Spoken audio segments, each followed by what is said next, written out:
What's good, Fins Nation? What's good? Happy Memorial Day. If you are well south of the border for me, it's your boy Reason back here with another one. And of course, as always, joined by the Jason Taylor to my Zach Thomas, the man, the myth, the legend.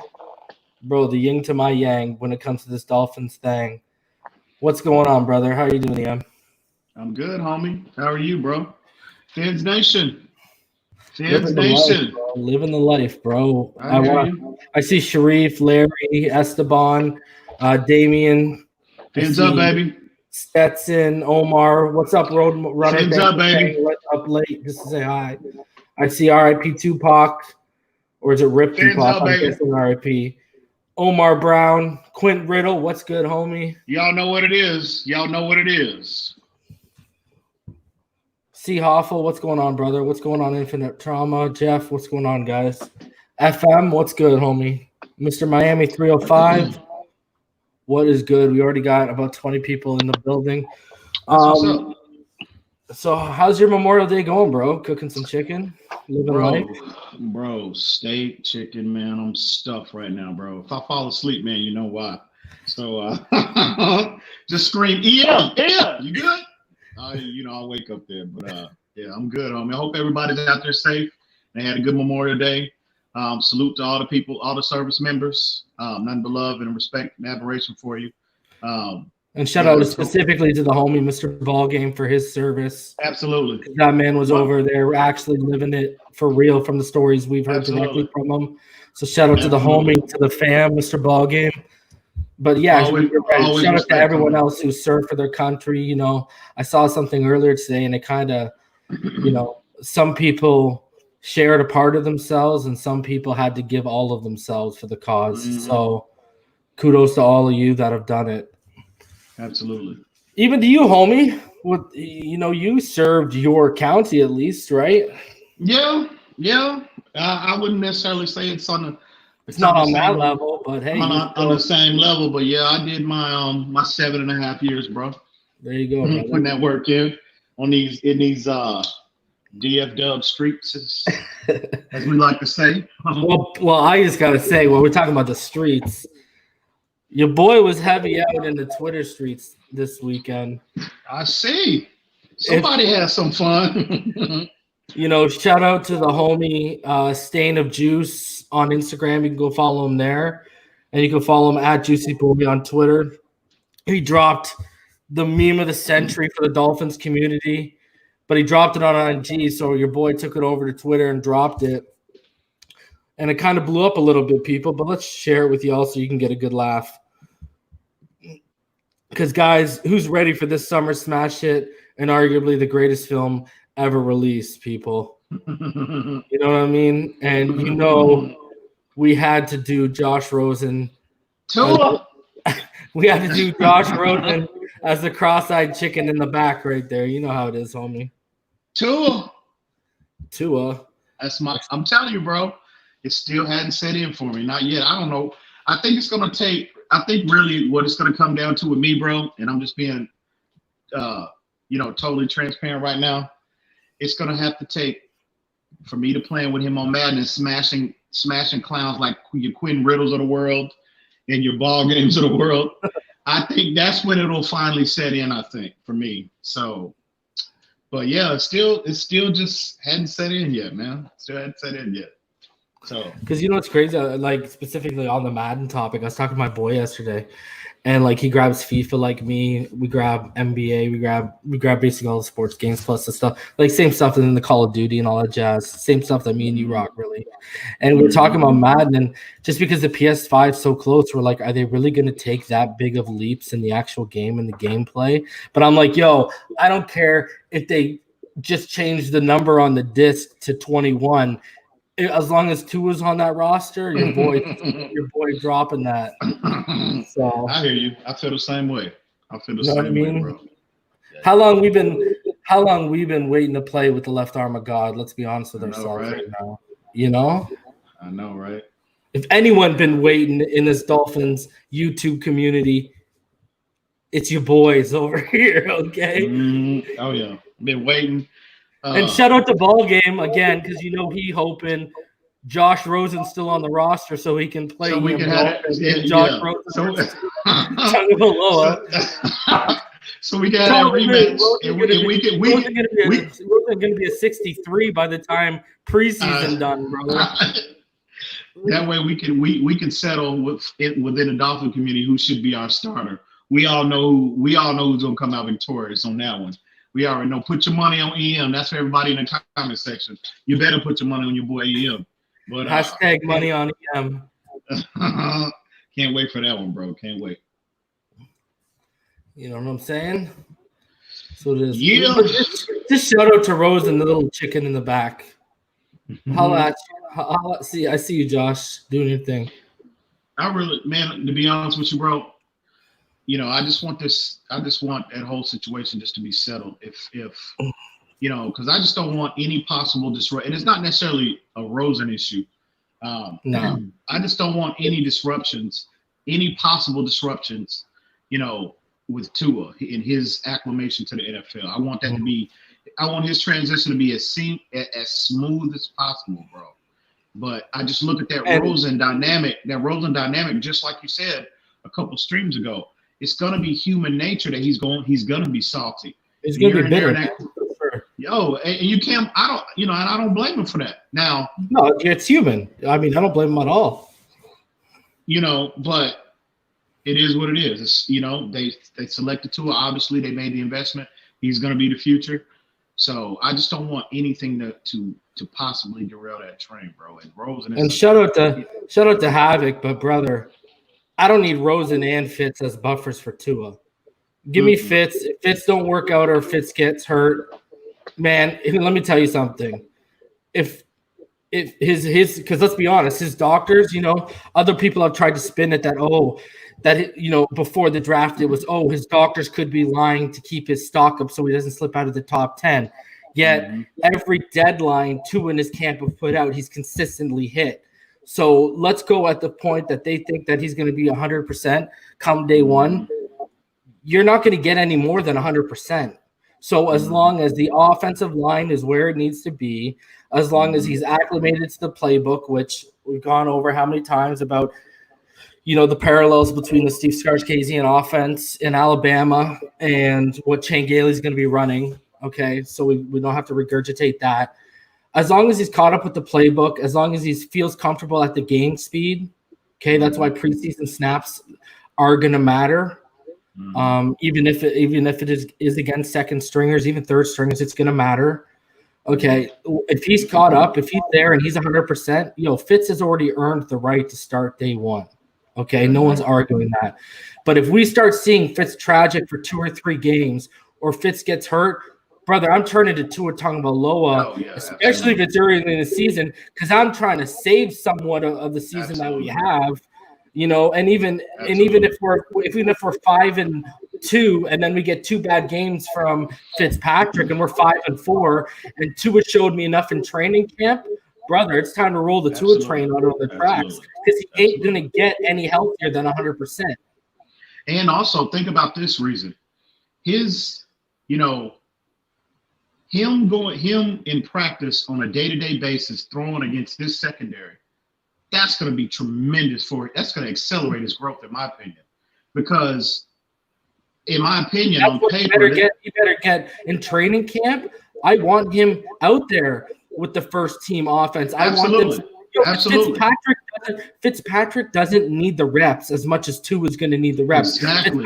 Knows Chan Gailey. It's going to be like if people go back to what he ran in Buffalo and what he ran in New York. What was it? It was a spread offense. Short routes, quick hits. That's what it was. Yep. He knows what they're going to be running. Okay, he knows most of the receiving core. So it's just going to be he can get away with taking 40% of the snaps in training camp, and you can give the other 60 to Tagovailoa, and you can see because you're right. You're dead on, bro. He is not going to.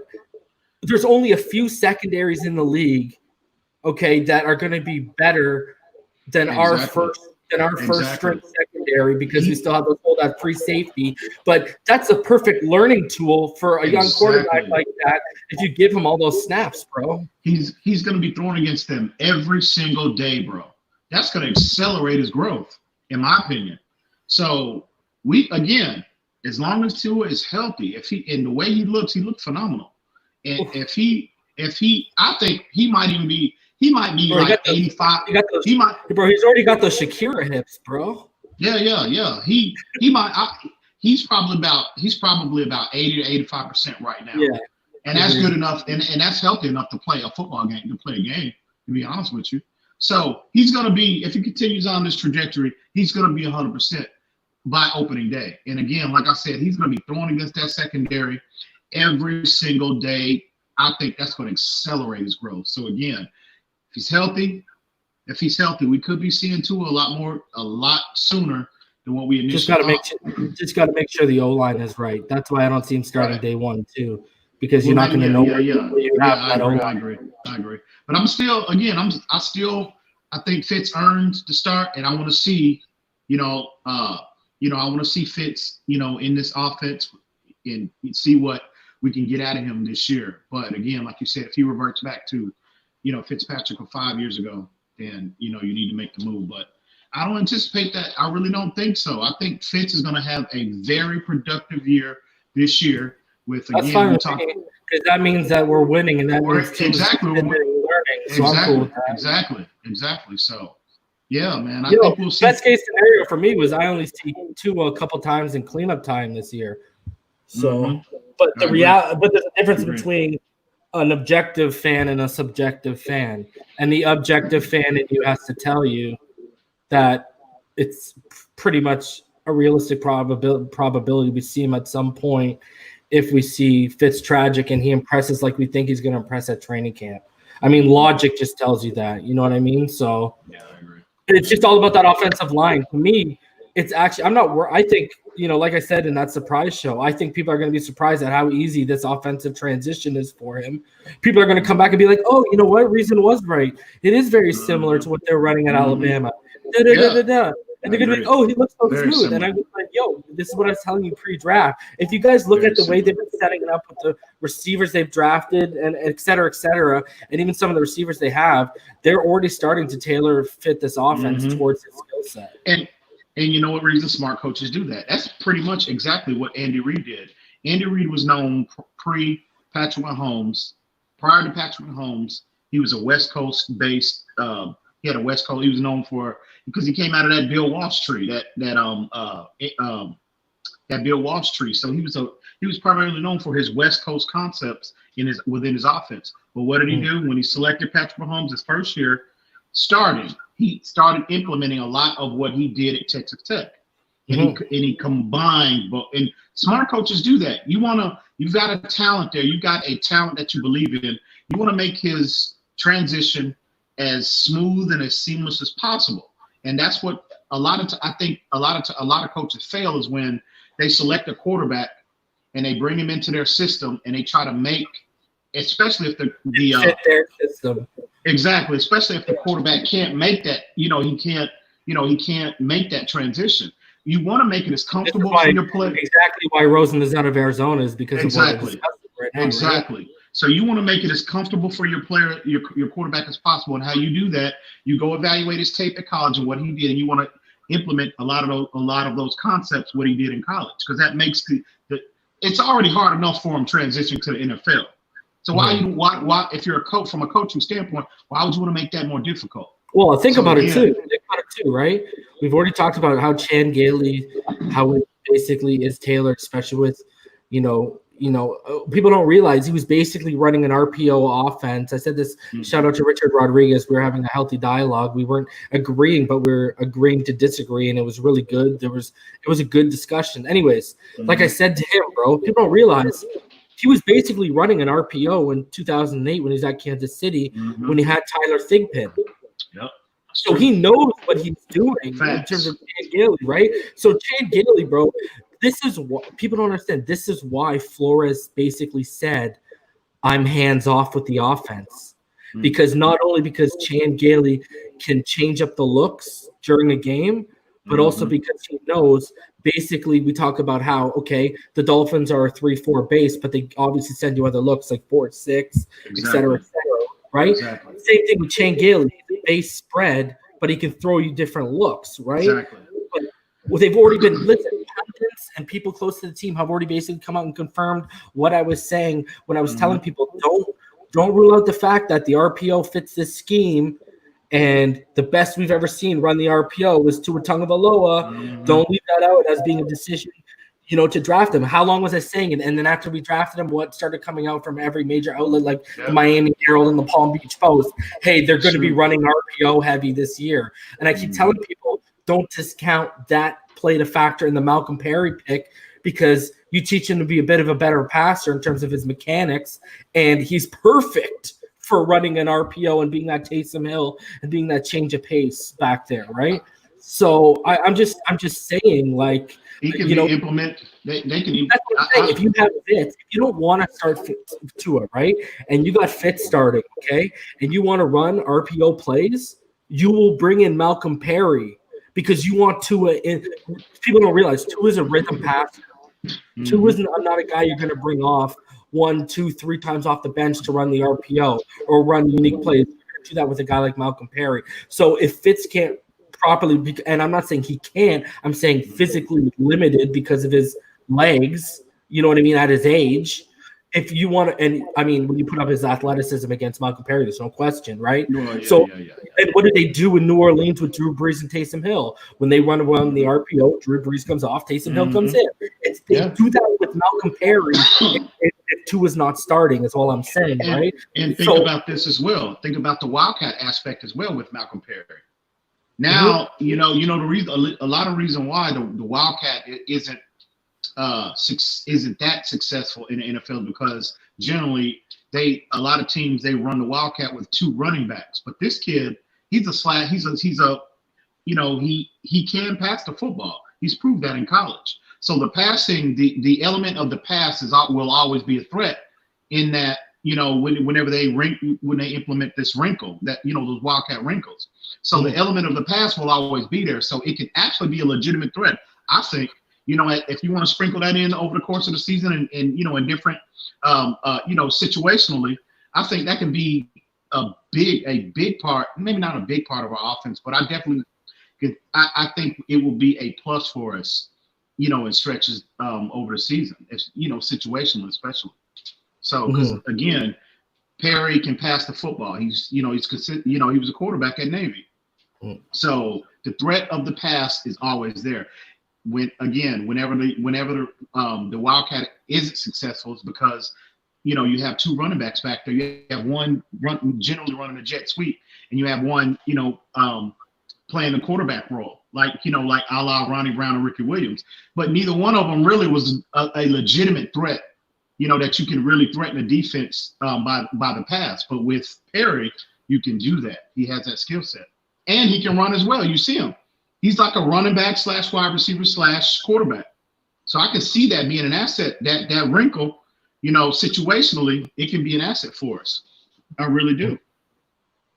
Yeah. So I think it makes sense, even if Fitz is starting to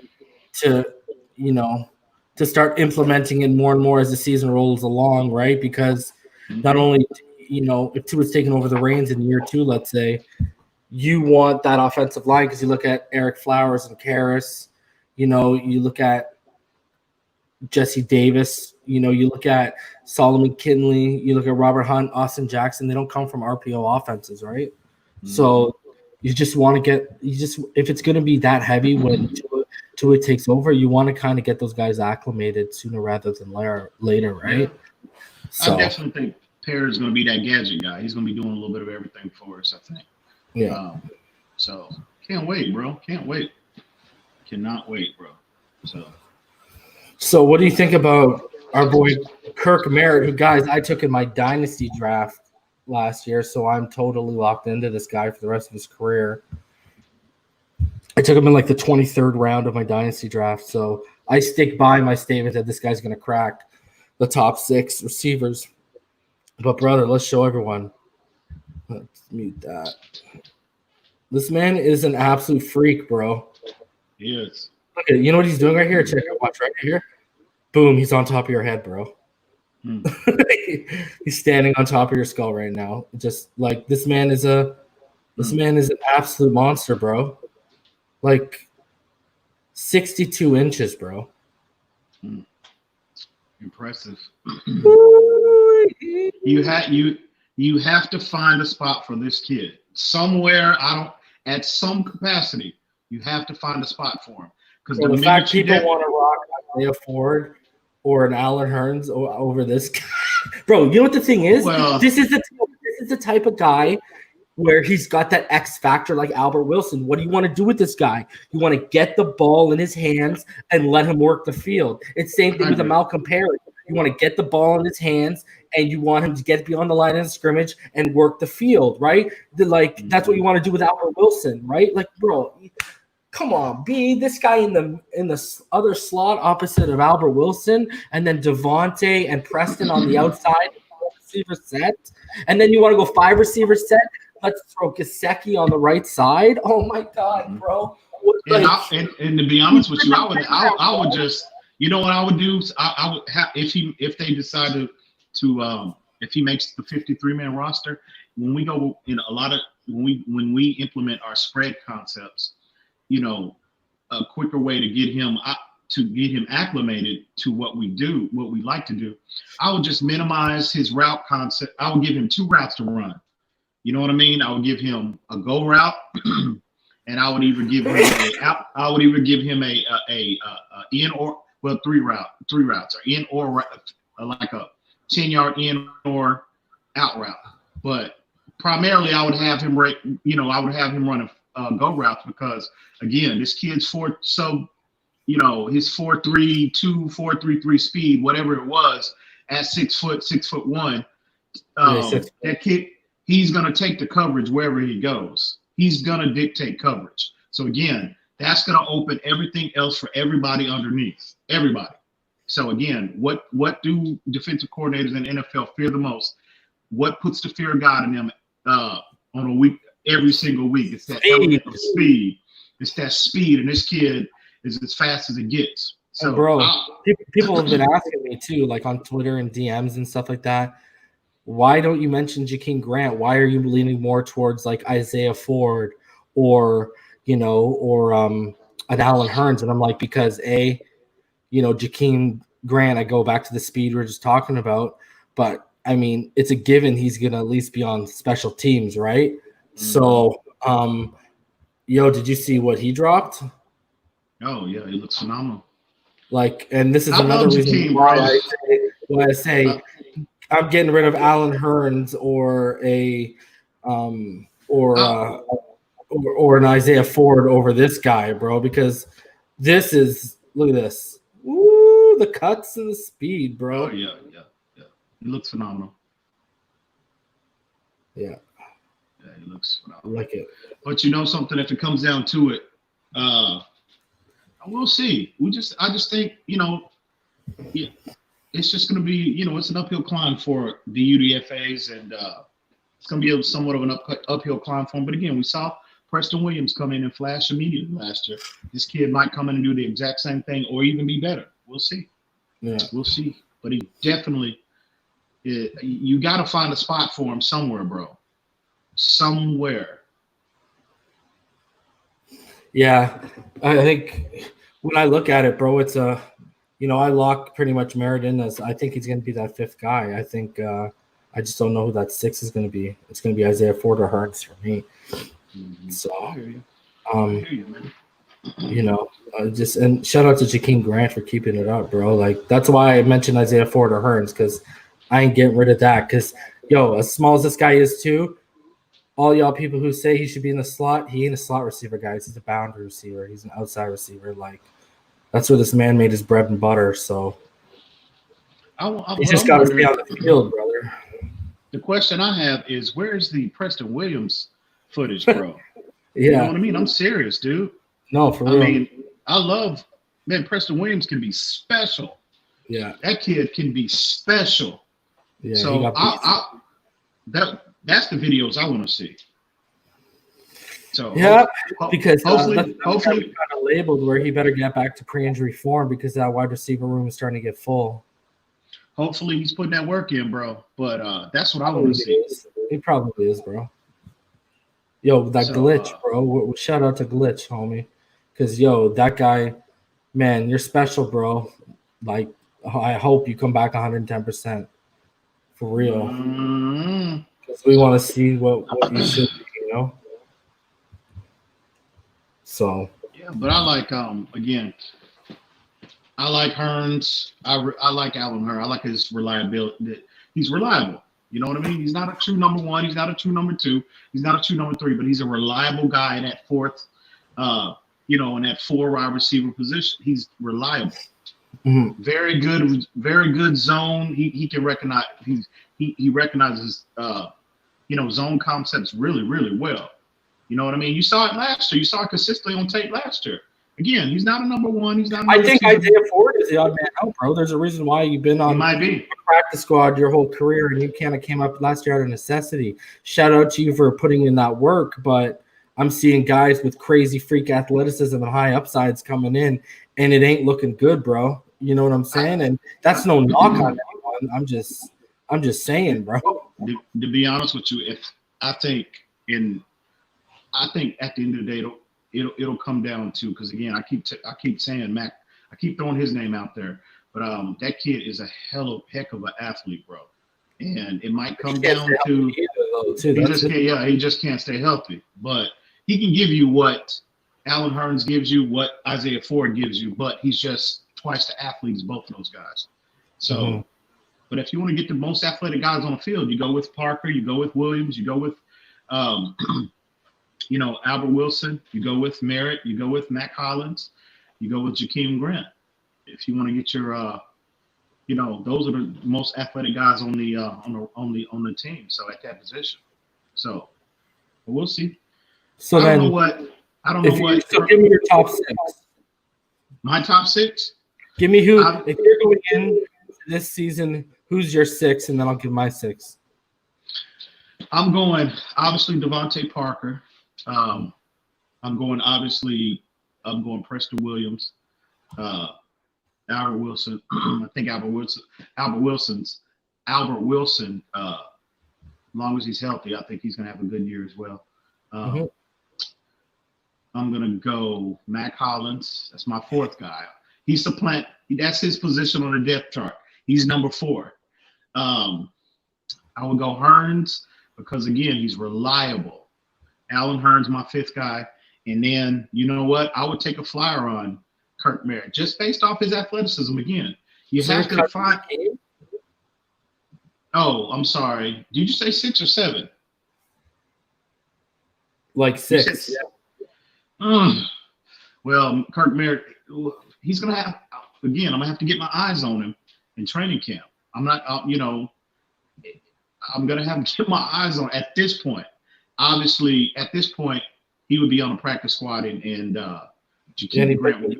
But you know what, though? I would create a 7th spot for him just based. He's such an athlete. That'll be Rosen's position. Rosen's roster spot is coming open at some point. So carrying 7 wide receivers, that might not be as big of an issue, bro. So his roster spot is coming open at some point. Bro, you're just so in love with Mac Collins, huh? Google this guy's combine. Bro, I watched him in Philly, bro. You don't see his athleticism jump off the screen at you? He doesn't really get even when he did play, he wasn't really overly targeted, so you didn't really see, you never really saw him jump to the top of the top. Well, it was a log jam. You got to consider who he was playing behind at that time. So Philly, not this year, not last year, but the previous 3 years, they were loaded at wide receiver. So yeah, I don't know. I don't think he's going to make it. I think he'll be practicing. Well, he's a 3rd round pick, so he might not even be eligible, bro, to be honest with you. Mm-hmm. But I love I'm going based off, his skill set. I'm telling you, man, it's off the charts, bro. He was 2017. I was praying the Dolphins would draft him at some point. Praying. He was on my man crush list, but he went in the 3rd round. Philly got him in the 3rd round. But again, like you said, he just can't stay on the field. He just can't. So hopefully. 100 when he did play, he's also the 120th out of 122 receivers that were graded by PFF last year. Yeah. That, he didn't. First off, he didn't get that many reps to begin with. So, but again, I'm just talking about his athletic 40 snaps or something like that. I'm just talking about his athletic profile, bro. It's off the charts, man. So. Yeah, he had 412 snaps last year, so not too many. My six though, man, I'm going Devontae, I'm going Preston, I'm going Albert, I'm going Jakeem, and then I'm probably gonna go Alan Hearns, just because he's proven it at a level even when he's back with Jacksonville. And then my flyer at 6 would be taken on Kirk Merritt. And then I like Jason's idea. I have Matt Cole as my gunner. And I'd list Malcolm Perry right now as a running back. Like I would I would find a way. I would find a way to shed a running back and make room. Like you got to make a choice between the Myles Gaston, the Laird, or a Balaj, and then you shift Malcolm Perry over there. Or he runs that open Rosen spot you were talking about. Malcolm Perry, I think it's going to be a real. I mean, again, I have him listed as a running back. I'm pretty sure. Yeah. But I see people in the comment section killing my opinion on Matt Collins, bro. I'm talking based off his athletic profile. That's what I'm basing my assessment of him off of. I'm not saying the kid was highly productive since he's been in the league. He can't get on the field. But again, Devontae Parker couldn't stay on the field. And this kid is a better athlete than what Devontae Parker is. Yeah, but he's not a better receiver. Yeah, no. I'm just saying athletically. Or route runner. If you want your most athletic guys, bro, I'm telling you, this kid is in that upper tier percentile. So that's all I'm saying. And he's cheap. He'll be cheaper than Alan Hearns. You know what I mean? He's cheap. I just think this kid, hopefully our strength and conditioning program. You're gonna die on this hill until he's. I'm telling you, bro. Listen. All these clowns, all these fools in the comment section coming at me right now. All I'm saying is, whenever this kid makes the 53-man roster, and he has a productive year for us, and he starts making plays, and he actually starts to stay on the field. I want to see that apology in the comment section. Just like y'all coming at me right now, please. Hear about week 6, week 7 when he starts producing. I want them apologies in that comment section, just like y'all coming at me right now. That's all I ask. I think it's 55 this year. It's 55 instead of 53 this year. And then the extra game is coming next year too. Not this year, but next year. So this year they're instilling 55-man roster, and then next year I think is when they add the extra game. Yeah. Well, okay. So 55. Your Matt Collins dreams just gained a little bit more hope, didn't they? Exactly. So,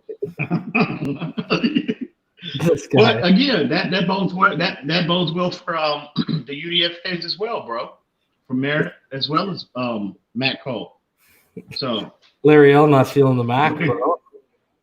No, that's fine. You know what? That's fine, bro. I'm telling you right now, okay, guys. If Matt Collins makes this roster, me and EM are gonna open up the show with Return to the Mac. Okay. Take him back to the 90s with it, bro. Oh my god.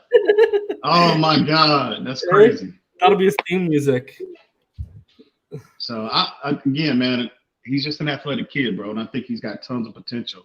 And we need to just gotta tap into it, bro. Give him the opportunity. Hopefully again, I want to see his tape, what he's doing in the offseason as well. You know what I mean? So yeah, we'll see. All right, so we've given who we think is going to start. So I'll go over mine again, and then EM will go over his again, the one you guys all love so much. So mine was Devontae, Preston Williams, Albert Wilson, Jakeem Grant, Alan Hearns, and then I'm taking my flyer on Kirk Merritt. And then I like Jason's idea, move Matt Cole to gunner. And, find Malcolm Perry a spot, obviously. But go over your top 6 again heading into next season, you think? Devontae Parker, Yeah. Preston Williams, Yeah. Albert Wilson, Matt Collins. I'm going to go Hearns, Alan Hearns. But I forgot about the rosters will be increased by 2 spots. You know what I mean? I forgot it went up to 55-man roster now. So with that being said, bro, I'm gonna go with my top 7. Jakeem Grant, and I'm gonna take a flyer on Kirk Merritt because I'm not really that high on Isaiah Ford, to be honest with you. Respect to him as an undrafted player and coming back from those injuries, respect to him, but he's a he's a limited player, and that kid's upside, Kirk Merritt's upside is just it's through the roof. It's sick. So I'm gonna move on from Isaiah Ford at this point, and I'm gonna make that investment in Kirk Merritt. So, attaboy. At least we see somewhere just had to stretch out the number for you. So when we look at the free safety battle that's going to happen, obviously you had Bobby McCain running it last year, bro. They brought back Adrian Colbert. We've talked about his athleticism. They brought in Kevon Frazier. How do you see? They also brought in Clayton Fedgelum, but he's more of a special teams. How do you see this battle? Who do you see manning that spot by the end of training camp? Oh man, my money at this point. This is the hardest one to predict. To be honest, I agree. At this point, as we're sitting here talking about this today, I'm thinking Adrian Colbert. Okay, he got he got extensive reps last year at that same position. The Dolphins opted to re-sign him. They opted to extend him in the offseason. So unless barring, they try to make another cornerback conversion to free safety a la Nick Needham, I just think it's Adrian Colbert, bro. Because again, he needs refinement, he needs growth, he needs development, but the kid is a heck of an athlete. He is. People sleeping on just how athletic that kid is. And again, I think any safety, we talked about this pre-draft, after free agency, once we brought in Byron Jones, we talked about this on TD's platform about how any safety that they bring in either by free agency or the draft, their job, their reads will be somewhat simplified because of the presence of, in theory now and on paper, of Byron Jones and Xavier Howard. So do they need a Earl Thomas back there? Oh, it'd be lovely to have. But again, he just needs to be, whoever it is that they elect to start, they just need to be serviceable. They just need to be a sure tackler, okay? And they just need to be serviceable. They don't need to be coming in to be a Pro Bowl player. And I think that's the mindset of the Dolphins.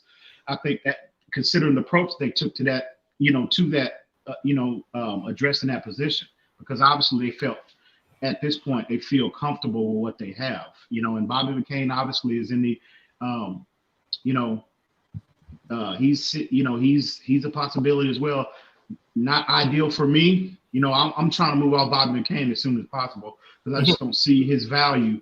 I don't see his value. What Especially value he brings to the secondary. I agree. Yeah. So, but yeah, we'll see. And again, like Ballgame said, Ballgame brought this up, last week. We could see them trying to convert Nick Needham, and Nick Needham has the skill set to do it. You know what I mean? But, we'll see. What if they throw a wrench in all of our plans and they throw Byron Jones at free safety and then we got Needham and Xavier and Noah rocking? I mean, and that's Byron Jones's natural position. Yep. That he's a converted free safety to cornerback. He converted from free safety to cornerback. That's his natural position. So that's a possibility.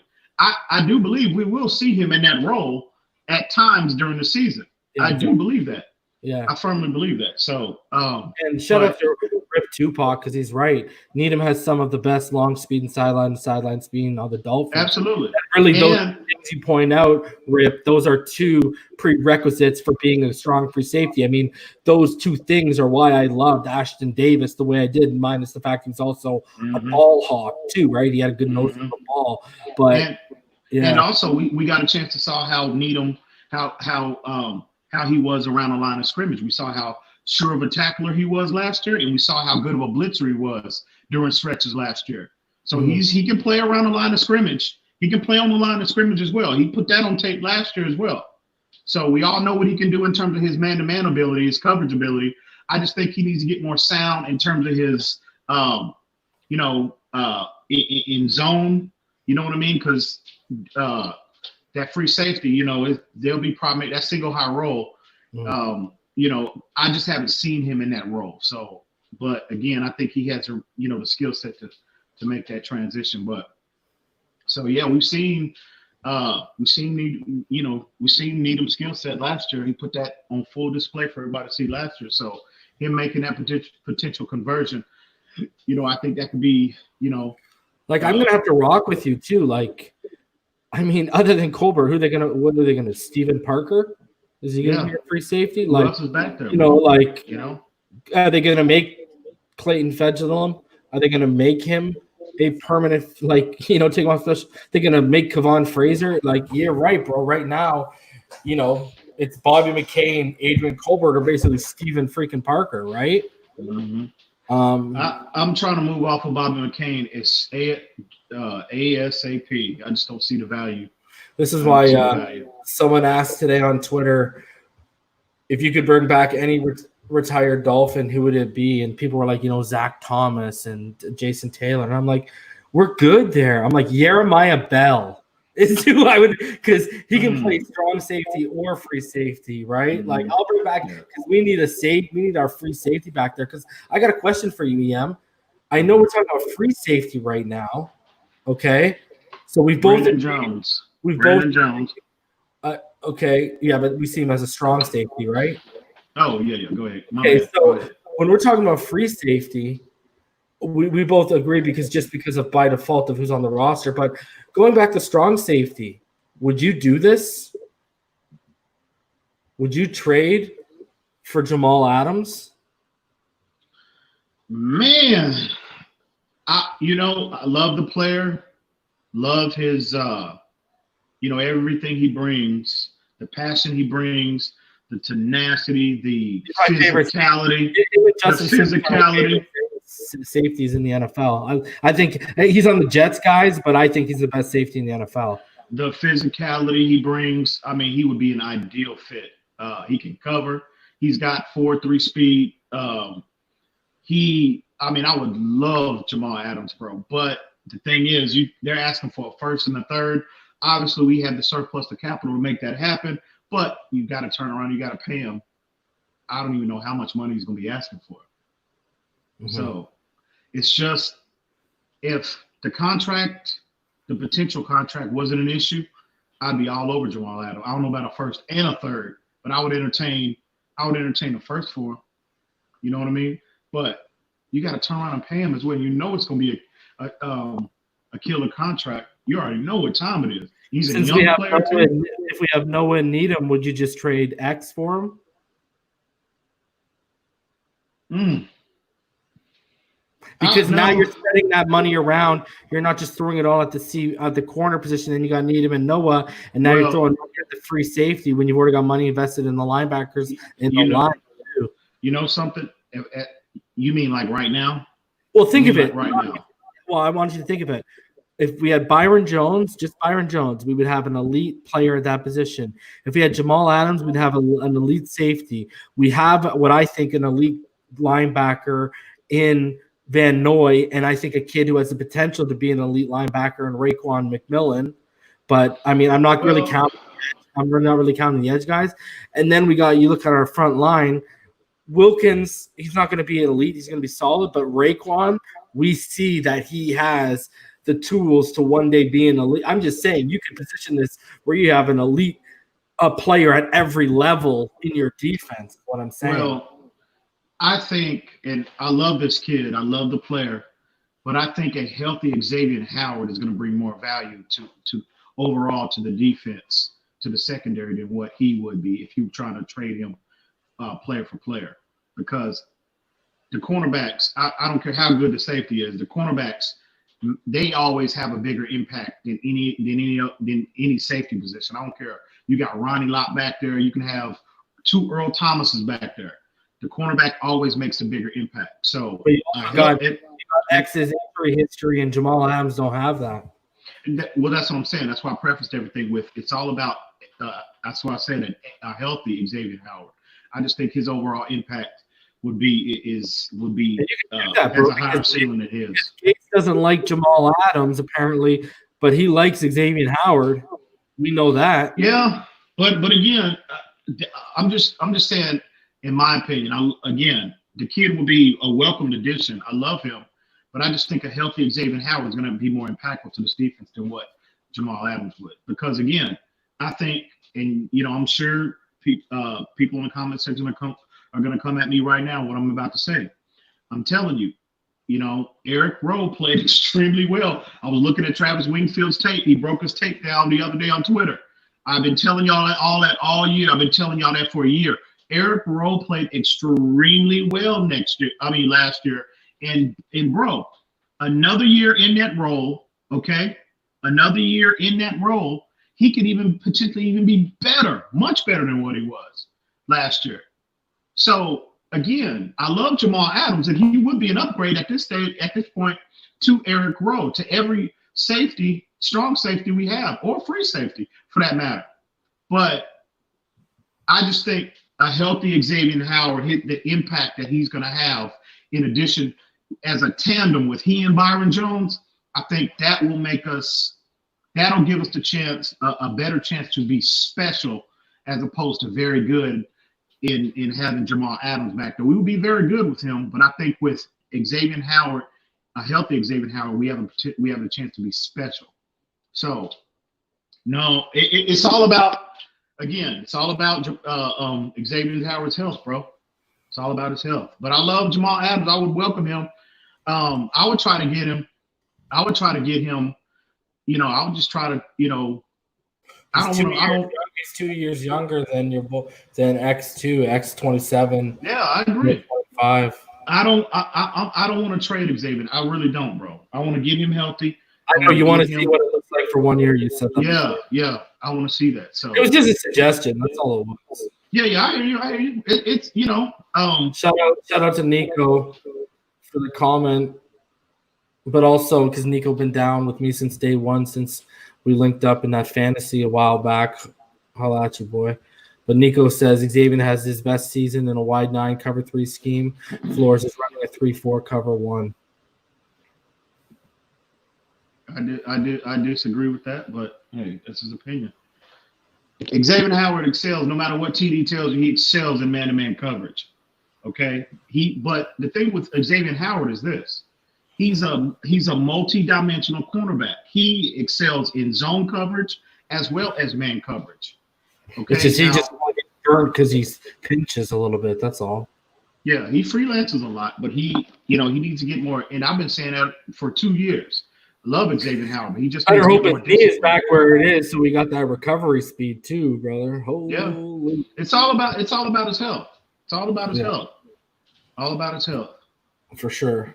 And he looked good in that video that he released. Oh, Xavier Howard's going. I'm not worried about him putting that work in. That's the least of my concerns with Xavier Howard. Sure. So another positional battle that me and you are really looking forward to is nose tackle, bro. Can't wait. We talked specifically about Raekwon having the ability to play there. I mean, we were out front on Benito Jones before the draft, and also Devon Godshaw. How do you see this positional battle panning out, brother? I see Raekwon Davis starting day one. Mm-hmm. I see him as a day one starter. I think, me personally, I would start him at the zero technique, plugging up that A gap. Because again, we talked about this several times, over the last several weeks. I think his skill set is better in that role, even though he might be, and I know my preference, at the nose tackle position is to be between, about ideal for me now, but every coach has their own preference. But me, I would prefer them to be a little heavier than what he is, 325 to maybe 340-ish. The bigger, the better at that position. And some more space you take up. You know what I mean? So, but again, he's proven he can flourish in that role. That's not a problem for him because number one, he's so strong. He's got tremendous upper body strength. His hand placement is flawless as it can get from a college player making, transition to the NFL. And again, he excels in those two gap concepts, bro. And I just think, again, ideally my front, in our base now, I think him in the middle with Godchall on, as a 3 technique and Christian Wilkins as the other 3 technique. That's ideal up front, I think. And but we'll see. Zach Seiler is another player that I think is going to get, he's going to get more playing time this year. I love his skill set. Another tremendous athletic player, strong upper body, heavy-handed. He excels in those two gap concepts as well. So again, I even think Benito Jones will make the roster as well because we have a true nose tackle. We don't have any depth behind Raekwon Davis. So I think him as well. If you look at his tape, and we talked about this, before we had our defensive tackle show, some weeks back, he was number 6 on my list, and I had been watching him, for 2 years since he's been at Ole Miss. So again, his profile is better suited, in my opinion, than what Raekwon Davis is. But I think Raekwon Davis is just a better athlete. He's more refined, and he's a more refined player than what Benito Jones is. But I fully anticipate Benito Jones making a roster as well. But again, that's my ideal, front 3 in the middle, in the middle of the space. 34 is Raekwon. Benito is depth, and you have Christian Wilkins as 1-3 tech. You got Devon Godchall as another 3 technique, or Zach Seiler as well. So, I mean, and you were talking about the weight that you want Raekwon to put on. When you talk about Benito Jones, he has that mammoth frame that holds 320 plus pounds with absolute ease, right? So, absolutely.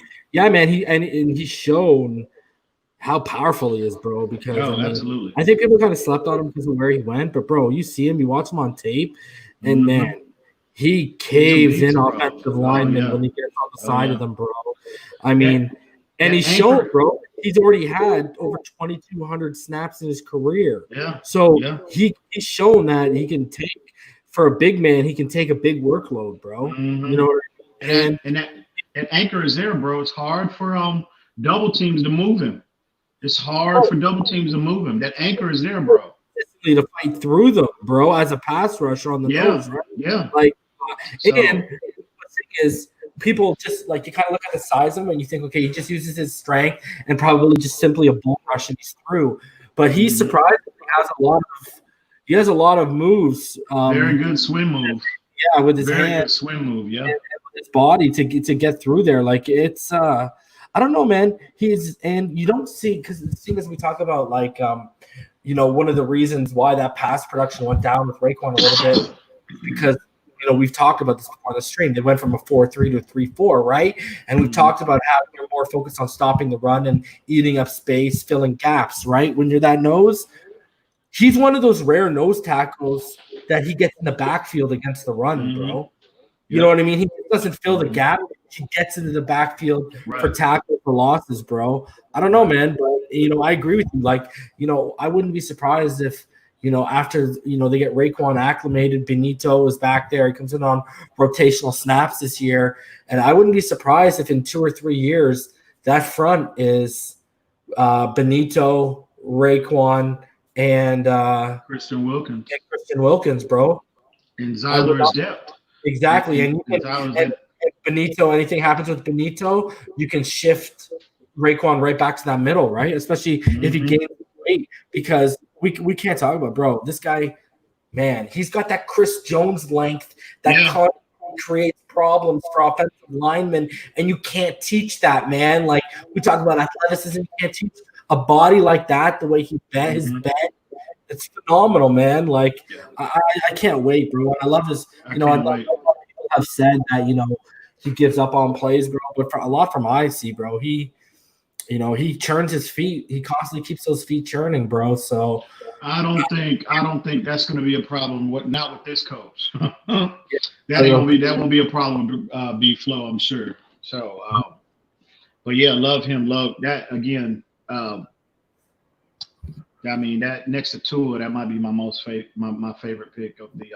Because remember we were talking about that leading up to the draft. The player who we wanted the most next to Tua Tagovailoa was Raekwon.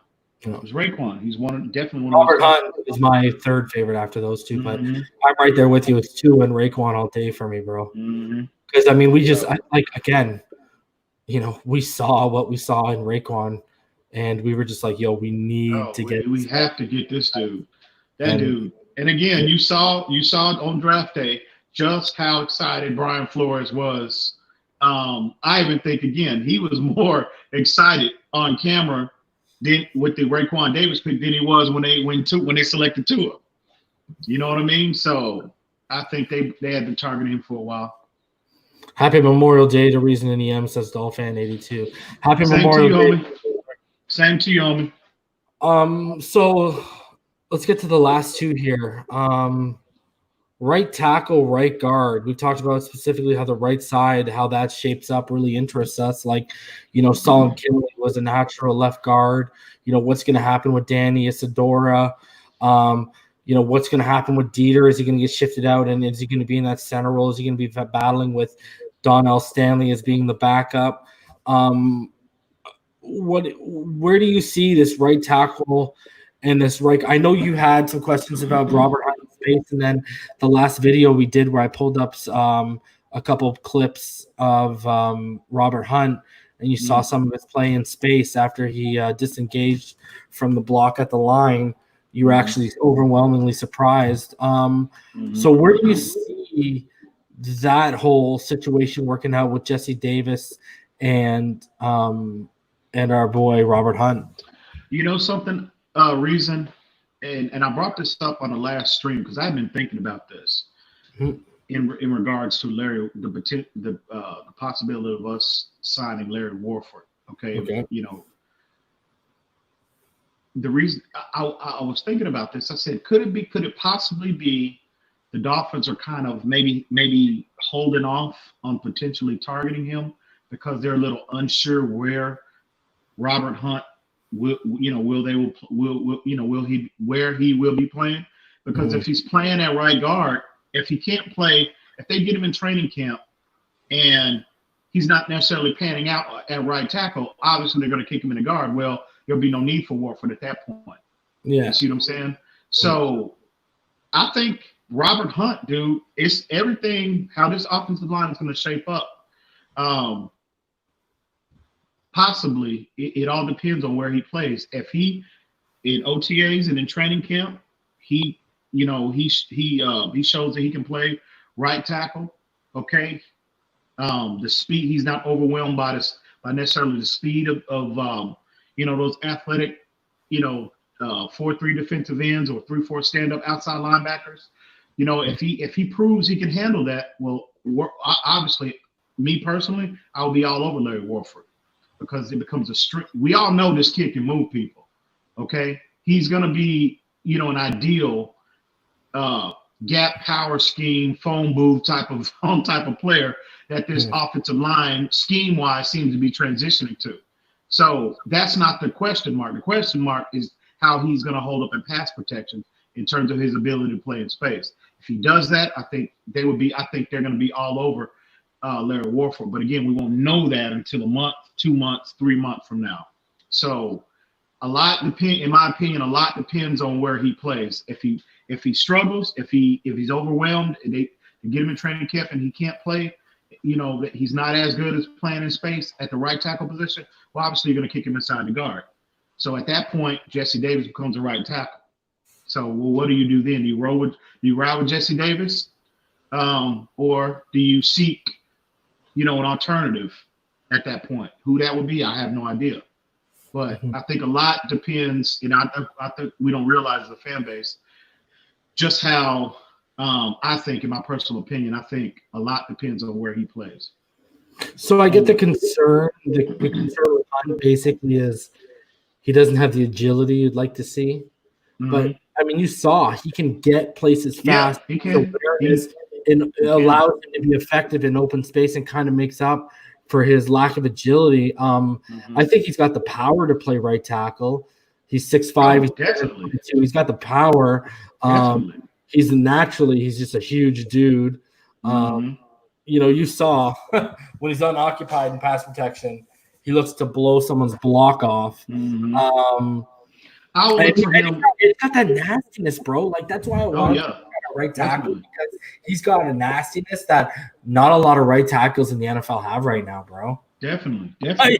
Like you saw it blowing people up, right? Like definitely. I think when you look at the agility and the competition he played, that's why people are saying kick him in the guard, right? And you know something, and that's legitimate because we're never gonna know how he performs against upper tier talent until he plays against upper tier talent.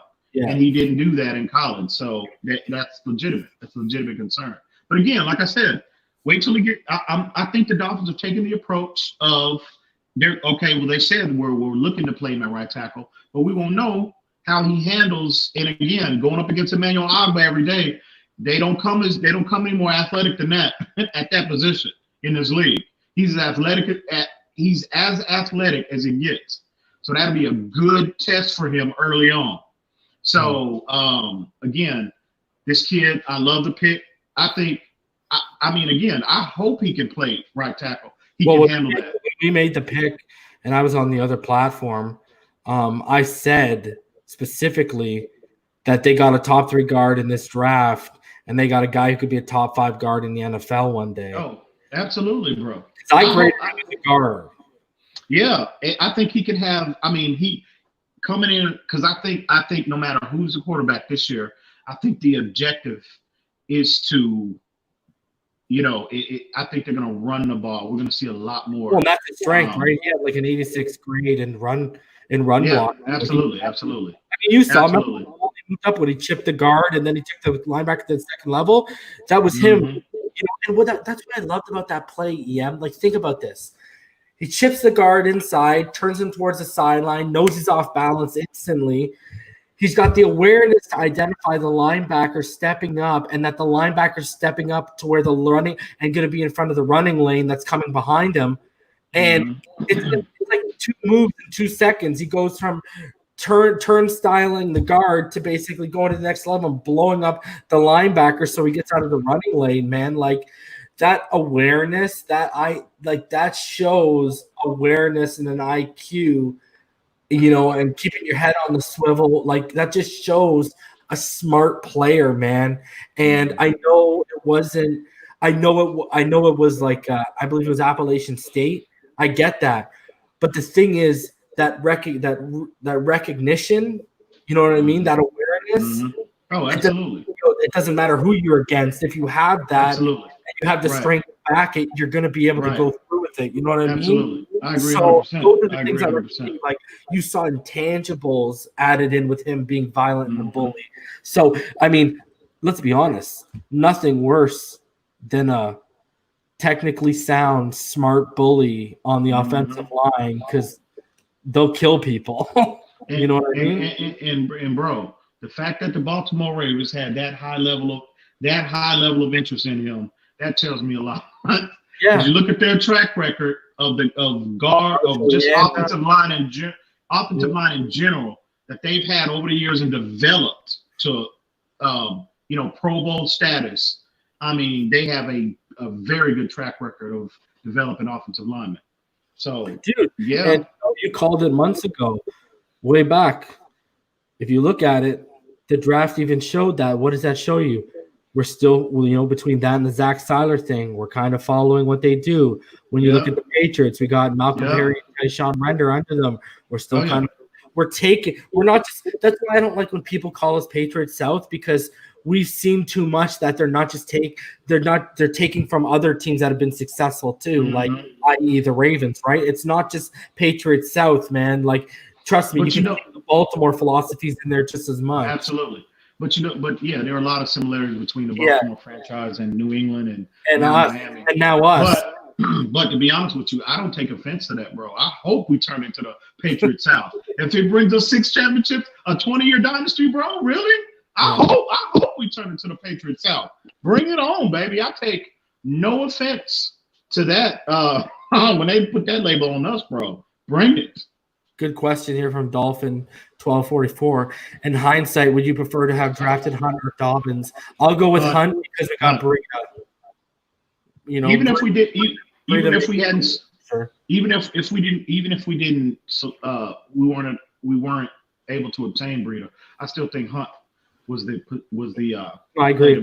I think, but the fact we got Breida makes it a whole hell of a lot easier to wait goodbye to J.K. Dobbins, right? Absolutely. Because, I mean, I don't care what anyone says. I had a little bit of a man crush on Joshua Kelly from UCLA, who went to the Chargers.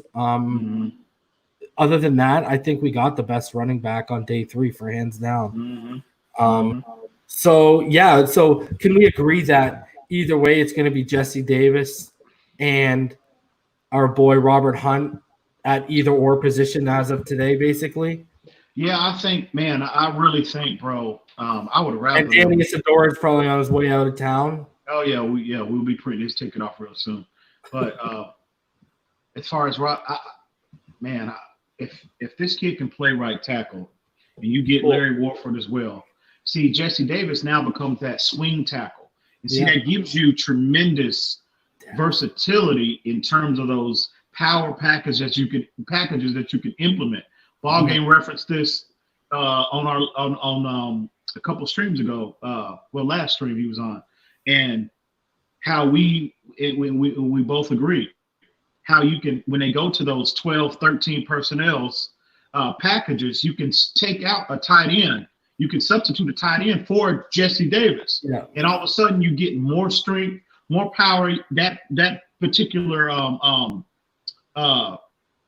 package gets that much better with a Jesse Davis as opposed to a tight end being in that position.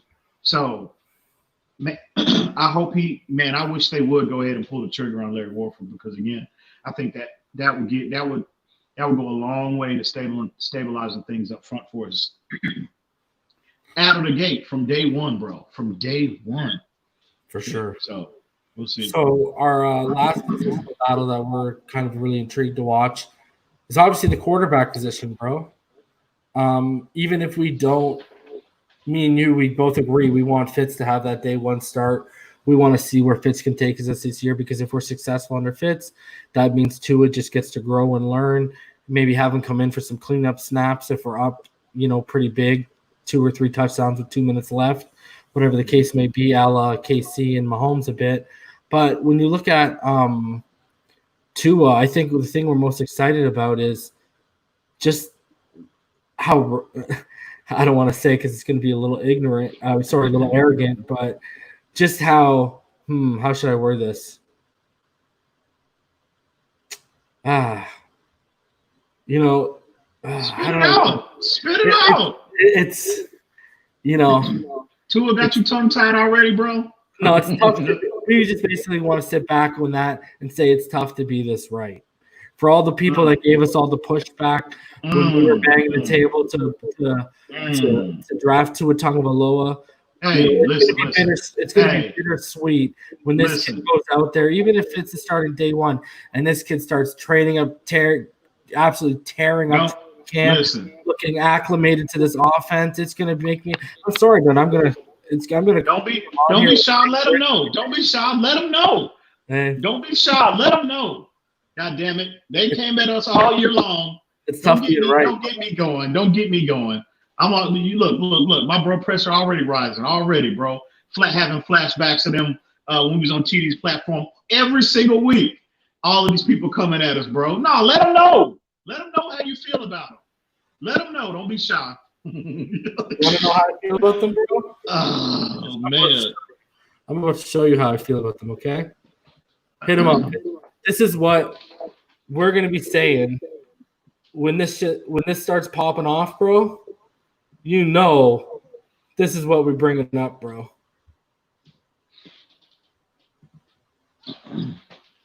We're pulling the Ace Ventura, bro. Oh my God. He went Ace Ventura on him, bro. No, he didn't. He went Ace Ventura, pet detective on these fools. Man, that's what I'm talking about. Don't be shy. Let them know. Don't be shy. They're not shy when they coming at us. No, yeah. Let them know. Let them know. We all grown up. We all grown here. Let them fools know. It's gonna be, it is gonna be whether Tua starts or stop fellatiating yourselves. Okay, all right, brother. Ignatius Cheese, just hey, we get it. Look. At the end of the day, listen. Rosen, and it's got a bunch of holes on it, and the water's gaining quickly in that boat, and it's starting to fall down to that bottom, and it didn't even have to get a iceberg. While we got our boy Tua coming here on a nice cruise line ship, waving at everyone, saying, "Hey, I'm gonna dock this in Miami as the starter, brother." I love it. Look, we're not talking about the individuals that just disagreed with us. You can have your own opinion, and I respect every person's opinion. We're talking about the ones that was coming with the consistent ridicule. That's the ones we're talking about. And you know who you are. We don't need to call any names. You know who you are. So, well, and Nico, because he was in the fantasy last year in the draft and the other platforms, little fantasy. And I was in those chats last August saying, "Yo, let's get this, man. Let's make this happen." So shout out to Nico for backing your boy up because he knows what's up. So them individuals know who they are. They know we don't need to name names here. You know who you are. So I gave us pushback. It ain't the people that were like, yeah, whatever, or the people that were like, "Oh, I want him at 8." Yo, we love y'all. But it's the people who got the pushback and then got personal with the Rosen stuff. Like, I'm telling you. And I'll say again, and I'm going to continue to say this. Keep kicking them rocks to all of them. Keep kicking them rocks, baby.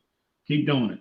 I'm just going to say, I better not see none of y'all in a Tua jersey when I'm down there for the San Diego game or for the Rams game. Because we going to have a little chat, and I'm taking that right off your back, bro. And I'm adding it to my collection. Out of here. They're going to – that's the thing, bro. The ones that hate are the first ones waiting for the jerseys to drop on NFLshop.com, right?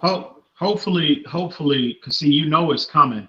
The minute Tua struggles, can you imagine? Them haters they're gonna be coming from everywhere. The moment he has a bad game, he throws his first interception. Oh my God, the hate is gonna be real. But it's all good. Yeah. That's at the end of the day, bro. At the end of the day, people can do what they do. I see, and here's the thing. That would be justified if you're in year 3. If you're in year 3 and you're seeing legitimate struggles and same struggles that you're seeing in the rookie season, cool. But every position, quarterback, that's why I'm worried about him going out there right away. A part of me does worry about actually us being on point with how we think it's going to tear up training camp, because that's going to give them all the more reason to start him. And what did Flores say? Something you preach all the time. I'm going to put out the best players that give us the best chance to win. And if the coaching staff looks at Tua and they say, "Yo, this kid has caught up with the playbook. He looks comfortable against the first stringers. We've had him in preseason. The game speed didn't look to really shake him at all." Then, oh my God, then we're in trouble because we all want Fitz to get that day one. Don't get it twisted. We just want – and to be honest with you, in reason – look really good and the media clamor for him to start so we can just sit back and say, "Yo, we told you he was this good." Like, that's all. We told you he was this good. That's it. And reason we've been consistent, bro. If we're sitting here 2-3 years into Tua Tagovailoa's career, I will be sitting here putting that fire in his behind, just like I've been doing for Josh Rosen for 2 years. It's nothing. I love Tua Tagovailoa. I love everything about this kid, on and off the field. I have been consistent about that. But again, at the end of the day, it's about this, fellas. It's about that right there. That's what it's about. It ain't about – I love Tua. I love Dan Marino. I love Jason Taylor. the Zach Thomases of the world, the Richmond Webbs of the world. But again, it's about that logo. And if you're not performing, if you're not doing your job, if you're not performing up to expectations, you have to be held accountable, period. And that applies to everybody on this 53-man roster, 55-man roster now. That applies to everybody. So, but I don't think that's going to be a problem because Tua, I fully anticipate Tua Tagovailoa being a minimum, a very, very, very good quarterback in this league. Minimum. And I want you to see what Jay Johnson has up there, bro, before I go a little bit. That's fine. They blitz every quarterback. Every quarterback gets blitzed. And this is the NFL, baby. Well, and let's also recognize in college how well one of Tua's strengths that no one seems to talk about, and you can go watch our quarterback bid board, go listen to my breakdown of Tua Tagovailoa. Tua absolutely feasted on blitz packages, guys. Yeah, absolutely. I mean, he picked them up like it was no problem. He averaged 10.9 yards per attempt against the blitz, and he had a 64.9 completion percentage against the blitz. So, it's no, and all he's going to have to do, and where you're going to get him as a young guy is you're going to try and confuse him with disguised coverages. Right. And so you're going to look like you're not showing the blitz. You're going to look like you're not showing the blitz. Next thing you know, you're sending a defender. You're going to look like you're showing the blitz. You're going to set him up pre-snap like you're coming with the blitz, throw him off, and then you're going to fall back and you're not going to blitz him. You're going to fall back into coverage. I was going to say that Tua just had to get acclimated because the speed of the pressure that the NFL brings compared to college is like night and day, okay? And also the different coverages, the disguises that he'll see on this level as opposed to college, as opposed to the SEC. So, but again, Tua has proven, okay, number one, he doesn't panic when the heat is coming, okay? He's proven that he can to a good degree, he can identify what teams are doing pre-snap and post-snap. So he's seen that number one, he's cool under pressure, okay? He's got that pre- and post-snap ability to identify what the opposition is trying to do to him, trying to bring. So again, he just has to get acclimated. The biggest, like I said, the biggest obstacle in Tua's way is the speed of the game, getting acclimated to the speed of the NFL level, because he's got the requisite intangibles. He's got the requisite skill set to be as successful as you want any quarterback to be. He's consistently put that on tape. You're exactly right, because, I mean, when you look past the 2,835 yards, the 33 touchdowns, the 3 interceptions, he had 143.3 passer rating. Do you realize he had the 6th highest pressure rate in all of football? He was pressured on 22.2% of his dropbacks. So, I mean, you're talking about a guy who puts up a 65.7 accuracy rate.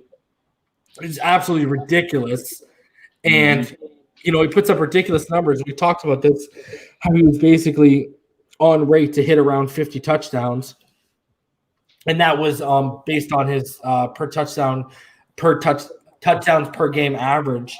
Bro, when you add in so he was pressured on 22.2% of his dropbacks, okay? But when you take in drops, okay, his adjusted completion percentage, bro, is 78.8%.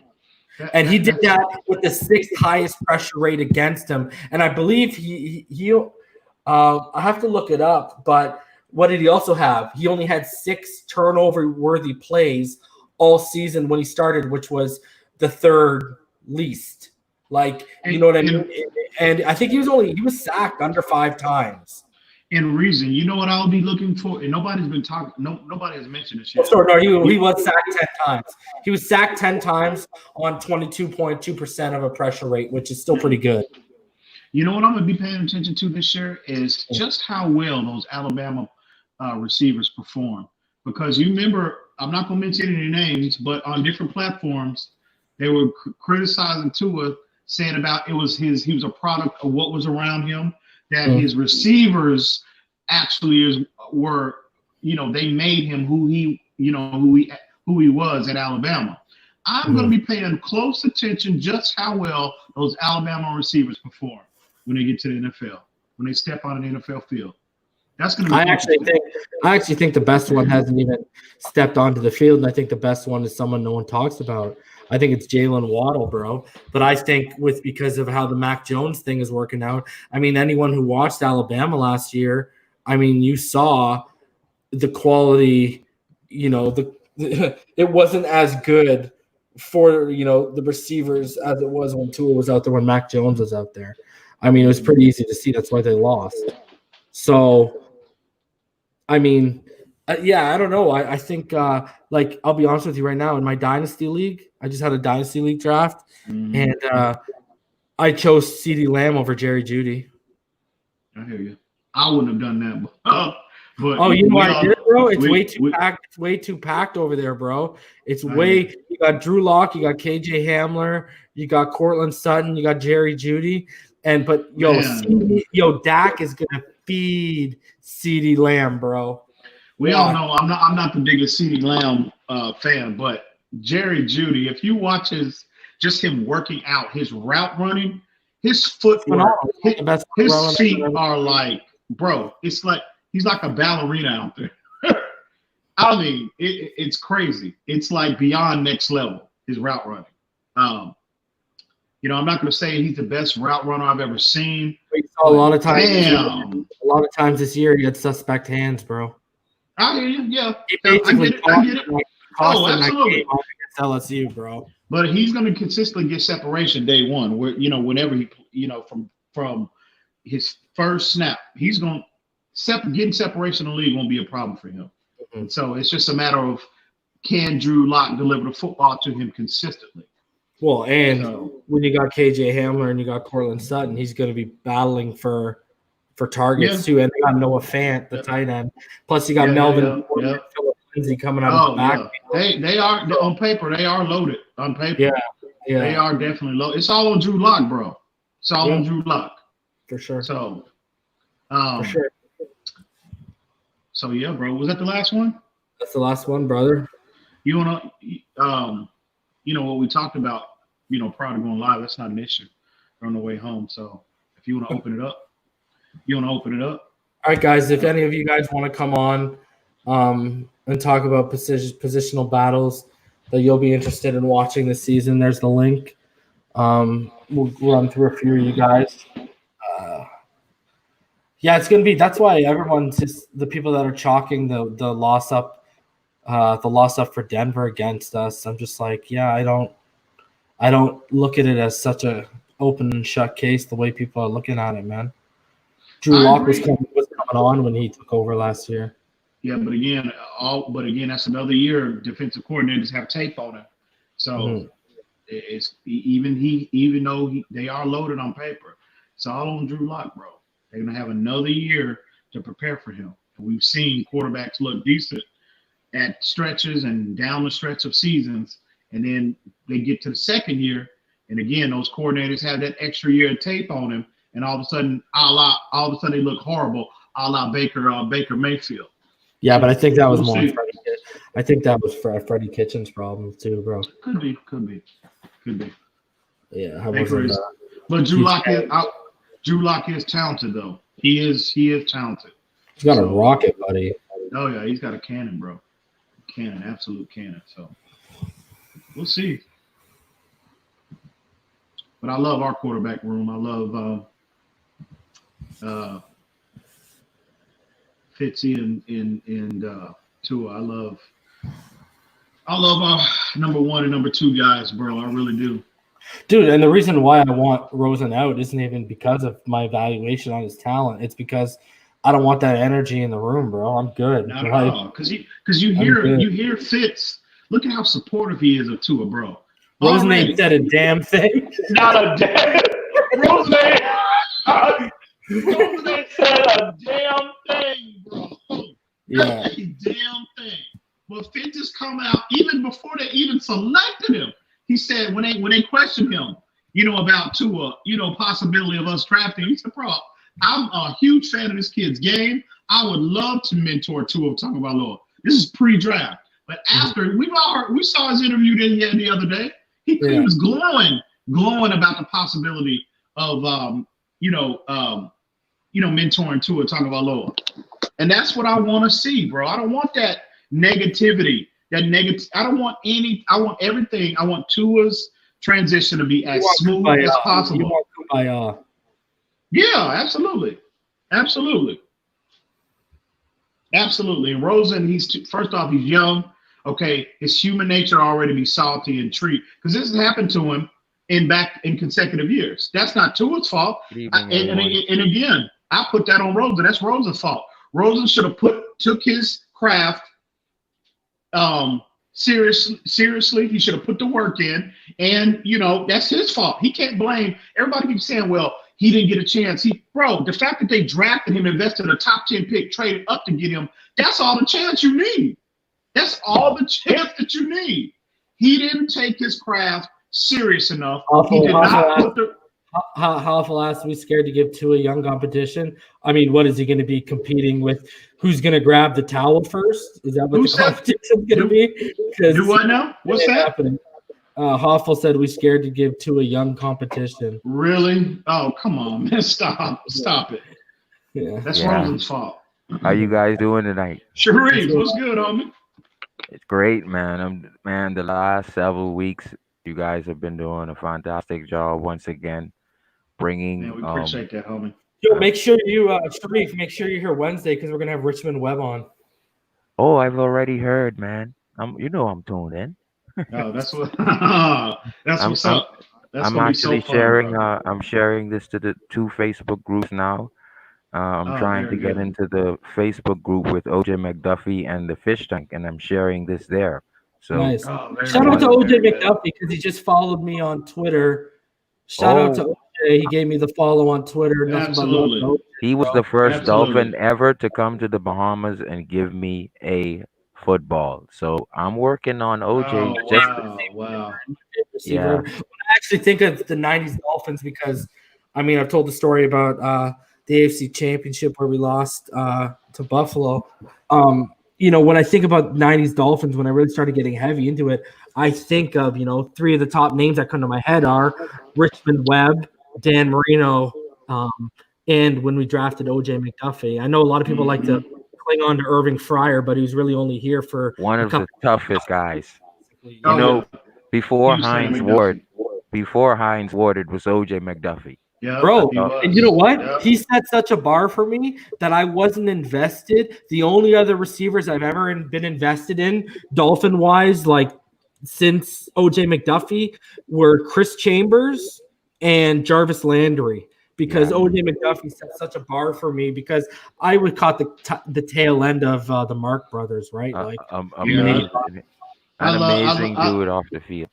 Yeah. I love McDuffie as well. I was a huge Chris Chambers guy as well. So Chris Chambers. I wanted to touch on how we're looking at the acquisitions, and us fans are always going to have our views and outlooks on and takes, but if I'm into a McKinsey's or an Allen or a Greer's or a Flores' mind, there's certain guys that I want to restrict so they can move on and we can get a compensation pick. And then there are certain guys I want to fail, or I want my rookies to learn and grow in failure.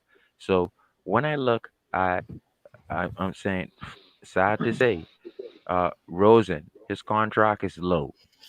I see him as an asset, even if he stays till the end of next year. And I'm looking now at how Patriots think. We're not going to ask Gotchow to take a pay cut. We're probably going to ask Tua to take a pay cut, and because that is the strategy what they did for Brady for years. So what I'm saying is we're not going to bring in these big time guards, or we're going to offer the edge rusher from the Houston Texans. We're going to offer him our offer, and then if he doesn't reach on that, we're not going higher than that. The thing is, the Jeff Ireland and the Mike Tannenbaum ways. Oh, let's go ahead and reach out and touch this guy. Oh, well, this guy is free and he's the best of this position of. That's not the Dolphin way. Okay, if you don't like Brandon Jones, wait to see what he will do. If you don't like, uh, what these guys are doing, in terms of, okay, there's someone out there in free agency better. Wait and see what Greer did, because I can tell you right now, if we think that Merritt and we think that Cole are gonna shine, then we have proof because Preston Wilson and Needham shine. So let's give Greer a chance for his guys to shine. Don't just be, oh, let's bring in Ndamukong Suh and Jamal Adams and dude, just give our guys a chance. That's all I But we really need want to say. a safety is a big need for us. But Mhm. So I'm looking at Brandon Jones' tape. I mean, you guys emphasized to me, and I began watching tape ever since I kept up with the channel. And my thing is, from sideline to sideline, there's nobody faster than Brandon Jones in the draft. You just look at the tape. Ashton He Davis is faster than him. he's explosive in the open field. I ain't You gonna. just That's the look at the first thing. tape. That's what I told. Reason laughed at me. He said I compare everybody to Rashad Jones, but that's what stuck out to me. He reminds me of a. We will all remember a young Rashad Jones, just how explosive he was in the open field, and that's what he reminded me of. But I don't think he necessarily. I think he is primarily a strong safety. I wouldn't necessarily. He's a strong I safety. don't. I think he's a strong safety. Now, is he athletic enough to play He's the? Rose replacement. That's what he is. He's Rose Yeah, replacement. that's exactly who he is. He's And that. yo, He'll if you be. watch a lot of tape, Sharif, you would see a lot of his best stuff last year came out of the slot. Mhm. Yes, strong He will safety be. position, He will mostly tight be. ends. He will be the Patrick Chung of this defense. Yes. That's I'm making that. I made that prediction a month ago. He will be the Patrick Chung of this defense moving forward. And so when I look at the compensation lane, obviously Gottschall is in the compensation lane. Uh, Maybe Allen Hearns, he's gonna walk and we get a compensation at the end of this year. I mean, um, I even think I can see Fitz, because Chan Gailey is gonna teach Tua. It's not gonna be Fitz's job to try and be Brett Favre with Aaron Rodgers. We don't need Fitz if Chan Gailey is teaching Tua. I want you guys to realize that as fans, and because Chan Gailey will be talking to Tua, no matter how Fitzmagic sits on the side of Tua during the game. They can trade him by week 6, and we can have Rosen and his cheap contract, and we can actually let uh, the other Rudolph take over Rosen's spot if he doesn't improve. I don't care. I want the best second string. But my thing is this: what is lucrative for the Dolphins in terms of saving money? Because we got to replace these guys if they become stars in 3 years. Mhm. We got to do it now with And that's why Gottschall. you gotta draft well too. You, You gotta be Every able to fill those holes with exactly. good talent through the draft, so those contracts become cheaper, and then Mhm. you allocate that money to other places. To yeah, and I'm a firm That's where believer in drafting comes in. I'll let someone get in. I know I've been on a bit. I We also go. think I want to say before you leave, Mhm. Sharif, I think you're really downplaying how good of a mentor Fitzpatrick could be to this kid because hmm you go through this whole roster. He's been with Chan Gailey in New York and in Buffalo. This guy hmm knows. So in Chan Gailey in the middle of a game when he's got everything going on around him and he can't deal with that, when they Right. come back to the sideline and the defense is on the field, I think that's going to lean more on, you're going to see Fitzpatrick and Chan get. I think it's going to be a shared workload, bro. This is why, if you remember months and months ago, I said on the other platform, I said, I want us to hire Fitzpatrick as our quarterbacks coach hmm after he retires because I mean, There's an article on that. well, yeah, I said this months and Yeah. months ago because Mhm. what came out was he was running the chalkboard sessions more than O'Shea with the hmm quarterbacks, Right. and I And mean, he was and the one who all took Rosen under his wing, not O'Shea. I and mean, that Totally also agree. and also Fitzpatrick has come out and said he thinks his best when a couple weeks ago when they interviewed him. He said he could see himself playing longer than next year, and he said his best football he feels is ahead of him. So, what if we brought him back as once we let Tua take the reins, we can he's our bring him back as yeah. a backup slash quarterback, slash give him that dual role. slash quarterback coach slash mentor slash backup I quarterback. totally That's agree. ideal. That's And ideal for now And he we lives in also Tampa, so he's not that far of a drive. Well, it's a bit of a drive, but it's not that bad. the flip yeah. side of that on the negative is Greer would have failed giving up a second round pick for Rosen, and we would definitely It have to get happens. rid of him. I mean, It happens. people are gonna rip into Greer for that. It's Oh, gonna, you it's can't. You swing. you can't How do you win, know you they would can't have? lose. How do you know they would have hit on that second round pick anyways? I mean, Right. So me and EM have heard who they wanted to take with that second round Mm-hmm. pick, but who's to say they would have taken said player that we heard, and who's to Mm-hmm. say they would have even taken someone that wouldn't even been in the I year league? totally agree. So we Mm-hmm. can't get mad if they didn't hit on Rosen, guys. Yeah, They it tried. happens. It happens. It It's a second happens. round pick. They tried. We'll get some It happens. compensation picks for Gaucho for sure, and for the Mm-hmm. other guy that's in his third year and he will be leaving. I forgot Mhm. his name. Oh, here's another one as well. Another player that's entering a contract where Raekwon McMillan, bro. Yes, Man, could they potentially let him? Because if Raekwon has a productive year, he's gonna get a very good contract from somebody. He's going to show that he's scheme diverse too. Yeah, yeah, exactly. yeah. So that's a player we need to be paying attention to as well, as far as what the Dolphins are gonna do. Are they gonna lock him up, extend him, or are they gonna let him walk and collect a compensatory pick for him? Yeah. Right. Hmm, So you that's guys another take player. care. You do a great job, and I'll let someone else get in, man. Always a pleasure, Sharif. You know you always welcome, homie. All right, man. What's going on, Donald? Oh, Hey, look at that. what's good, The homie? men What and the is myths good, and the homie? legends. What is up? How you How are feeling? you all doing today? Oh, great, man. Gucci, straight Hey, Gucci. I can't lie. well, Sitting over hey, here full Texas as a Hold'em. tick. That's what I'm gonna call you from now on. Texas Hold'em, baby. Hey, I'm over here full as a tick, bro. Full as a tick. You hear me, man? Yes, indeed. It was a good Memorial Day. It's a very good Memorial Day. Hey, Absolutely. oh man, I'm sitting up here looking at the comments, and here go. I see Rhino's. He's already saying I'm Rosen's agent. I ain't his agent. I'm not his Yeah. agent.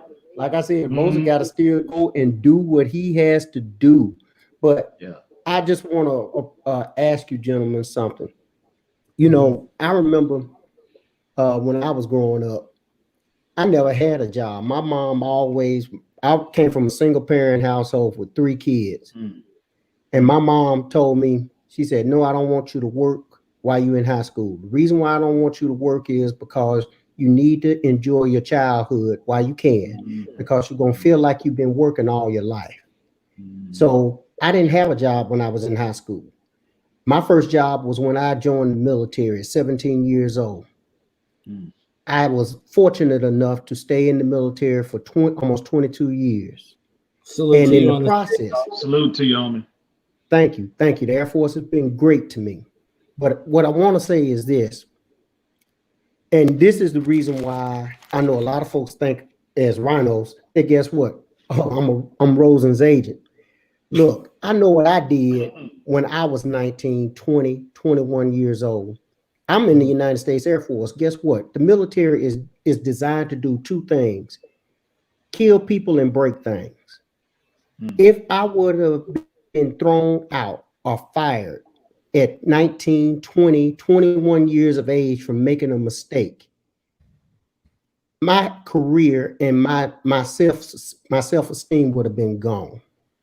I'm looking at Josh Rosen. Josh Rosen was drafted as a 20-year-old rookie with Arizona by a first-year head coach. He had a decent team, and he was to sit behind Sam Bradford and learn how to be an NFL quarterback.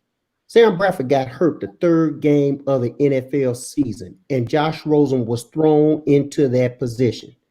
And I don't know about you, but I've been watching football since 1969. And all I know is this much: any rookie quarterback that comes in, I don't care what team you are, the defense is going to throw every blitz that they have imaginable on that team at that rookie quarterback, period. Mhm. Josh Rosen was shell shocked after that year. You got 7 starting offensive linemen he lost at Arizona. You had 2 starting wide receivers that went down. The only healthy one they had was Larry Fitzgerald. Your running backs went down. 32nd in everything. But I'm just saying, that's just his year. And I'm sitting up here saying, that's as a 20-year-old rookie. And if that was so bad, and this is what I'm saying about Rosen, I'm not trying to make an excuse for Rosen, but who was the first to go? Was Josh Rosen traded first, or was the coach fired first? The head coach was fired first. One of the reasons Wilkes even convinced him to move up, because he was on that hot seat before the Rosen pick, even before, which is crazy to think, because he wasn't even there for that long. They didn't even really give him a chance, right? Exactly. And so, like I'm saying, if I got a first-year rookie who sat up there and was just thrown in that position, and he was gone, the coach is gone, and also they can go ahead and reset and get a new coach, new starting quarterback, and the whole 9 yards. Am I going to blame that fire sale on a rookie quarterback? No, I'm not. I'm sorry. I've been watching football too long. Then we get him for a second-round pick. And it's a second-round pick. He comes in 2 months after everybody else got the playbook. And they already talked about Chad O'Shea. I knew it from the jump. And Chad O'Shea came in, was bringing all that New England terminology and all that foolishness in there. And didn't nobody understand what he was saying, including the linemen. And guess what ended up happening? O'Shea gets fired. Line coach, offensive line coach gets fired, and the like. Because guess what? Even if your offense does not work, and we know it takes longer for the offense to gel than the defense, even with all that, you still need to be teaching the people that you are bringing up in order so that they can mature and get better and get on the field. And again, now he was 21. Now he's 22 years old. He is actually younger than Tua. He's now in the 3rd year. He's now getting the playbook the same time that all the other quarterbacks are. You got a teaching offensive coordinator in Chan Gailey. All I am saying is this, gentlemen, do not be surprised if Josh Rosen comes in there and flat balls out. And don't be surprised if the odd man out won't be Rosen, but it'll be Mr. Fitzpatrick, because he's the one making the most money. Don't be surprised, because they're going to put the best ones on the field. And don't be surprised if they will get Mr. Fitzpatrick and then give him that same deal you all were talking about while I was in the background. Hey, look, Fitz, we love you. We want you to be the quarterback's coach. We need you here. We can use you. But if Fitz really wants to play, and guess what? The best one that's on there wins it out straight out in camp, whether that's Tua, Rosen, Ruddock, or even Fitzpatrick.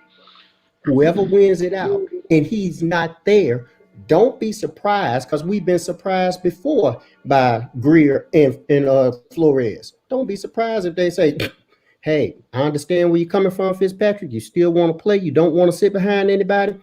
Gotcha. Understand. Go and earn your money. We'll let you go. And guess what? But this person here earned the starting nod in camp. This will be our starter. Don't be surprised about that, because again, that's still a 22 young, strong arm that's ready to get out there. And like I said, Tua, I don't care which one it is.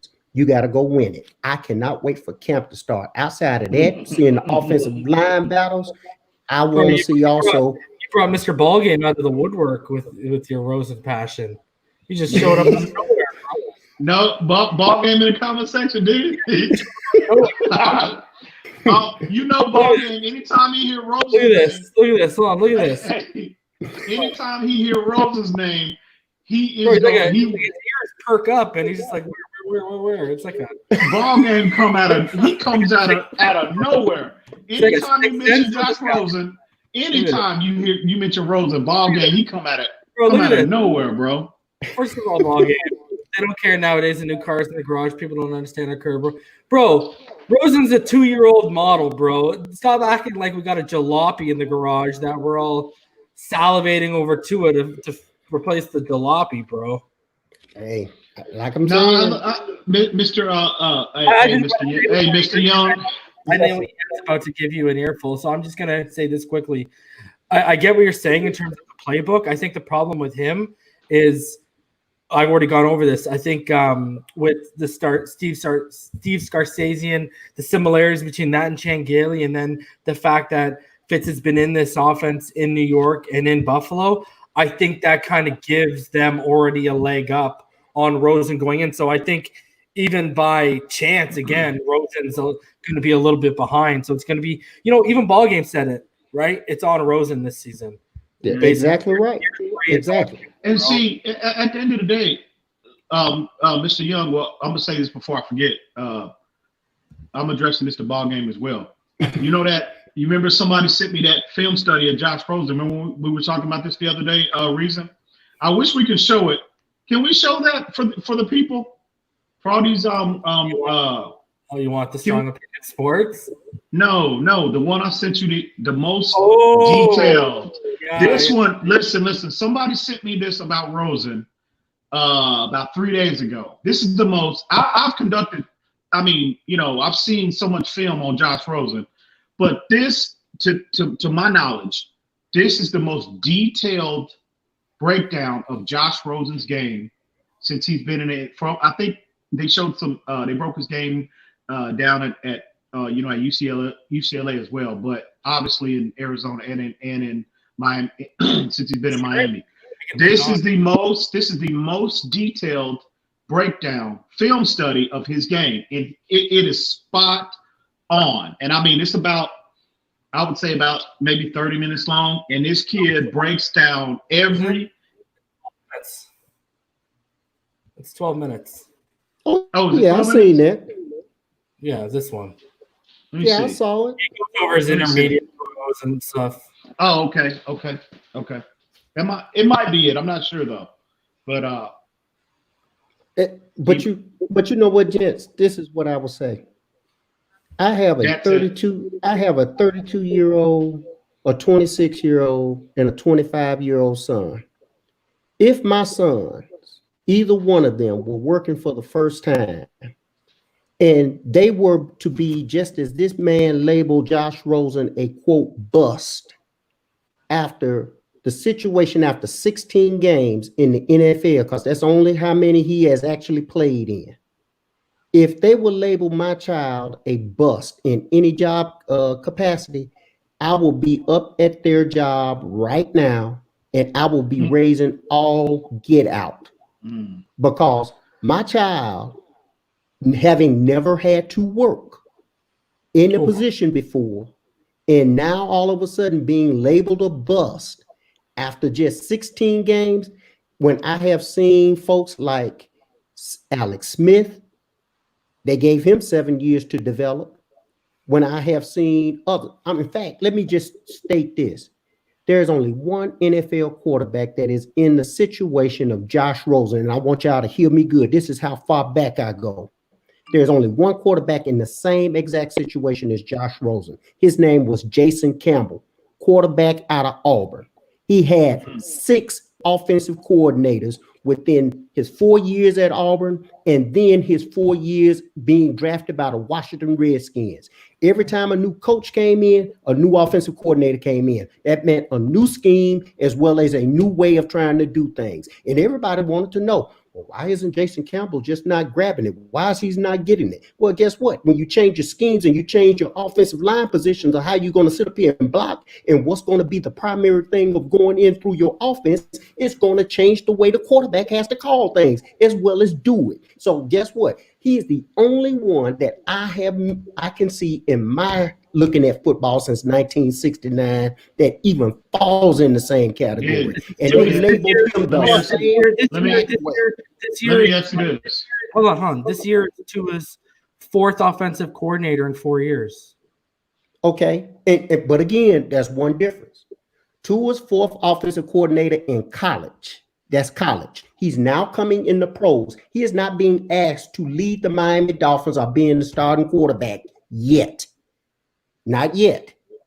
Rosen wasn't asked to do that yet either, because just like I think we all agree, For quarterbacks to come into the NFL and become and to get that role, is best if they can sit behind a veteran and learn the game.